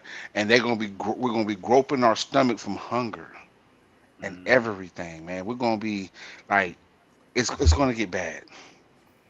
I've actually delivered, bro. That's crazy. Wait. Listen. I'm not talking like today's. Excuse my example, but it's the best way I can put it. I'm not talking about like today's being homeless bad. Imagine being homeless, and it's like 3 times worse than that. That's what's going to happen for us to get tired enough to be able to call on the Almighty, for Him to hear us, for something to change. And that's what the scriptures say. It said, like a woman unto travail. Think about that. So the things that we've been going through and the things that we've done to each other, yeah, it's bad, but honestly, man, it's slight compared to what the Most High got in store for us. Right now, what's going on ain't even it's about us, but it's not about us. It ain't our fight, it ain't our party, it ain't none of that. We're supposed to just be sitting back and just waiting, because whatever's going to happen is going to happen. People, we could say, oh, it's China, oh, it's Russia. Well, America been doing this. None of that matters. We just have to wait for it to happen. And whatever's going to happen, let it be. You dig what I'm saying? So if nuclear missiles have to come here, it has to happen. And then when it does happen, get ready because it's going to get ugly. Nobody on this plane of existence is going to be ready or prepared for what's to happen. I don't care how good are you with your hands. I don't care how good you are with assault rifles and handguns. I don't care how good you are being in the wilderness and knowing how to take water from a lake and make it clean, drinkable water. I don't care how good you are at hunting or none of that. Nobody's going to be able to be prepared for what's coming. That's right. So until we learn to rely on the Almighty or power and strength, you know what I'm saying? The great I am, the great Yohei Wahe, the great Yahweh, it ain't happening. That's facts. Go That's ahead, Elder. facts. I know you about Nah, to hit us with it. I say, no, that was heat you just dropped. Yeah. I say we end on that. We don't never let Phineas drop the heat. We always let Elder drop the bombs. Well, let's let the chat decide. Should we end on that? Because he just dropped the bomb, y'all. You know what I'm saying? He put those bombs in the chat. Put them in there. Put them in there. Chat. That was good. That was a good breakdown. That was a good breakdown. Elder, you know what I'm saying? Lead us out, man. Hey, you know, I'm just going to say this. It's time for us to realize that the baton is in our own hands. We got a lot of people that we read scriptures, we study scriptures. People go on a so-called Shabbat, study scriptures throughout the week, whatever the case may be. When are you going to wake up and be what you're reading? When are you going to go and declare in man's system while you still have the ability to show yourself approved to Yah and man that you Yasharala? We will say, oh, well, you know, hey, y'all know who I am. No, I beg to differ. Until you declare it, until you say you are whatever the system dictated to you that you are. Like, for example, Anton saying on that podcast that he Christian. But I guarantee you his license don't say that. No. His birth certificate don't say that. His passport don't say that. Because that's not a placeholder for that kind of terminology. Right. You know, so it's time for us to exercise the power that we have in our hands to declare who we are. We've been saying that for a long time. It's time for that momentum to move forward, not just here in the United States, in the Caribbean, whoever our people are still in El Kibalan. It's time for us to disconnect with the characteristics that's been given to us about who we are. What do I mean? Jamaicans say they Jamaican. Haitians say they Haitian. Cubans say they Cuban. And we all been those kind of people, of those ancestors that come from El Kibalan that have the Hebraic background. When are we going to declare who we are as a nation of people on the record? We declare everything else on the record. We say, hey, I don't have to do that. You know, y'all might know who I am, but in man's system, you something else. That's right.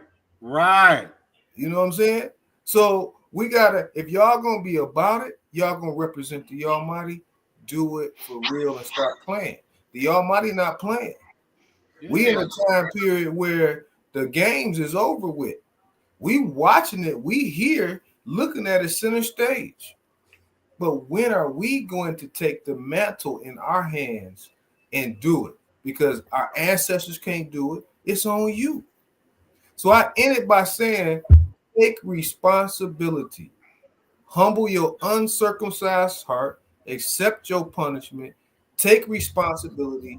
Declare your nation. Realize that Yahudah has to declare the nation.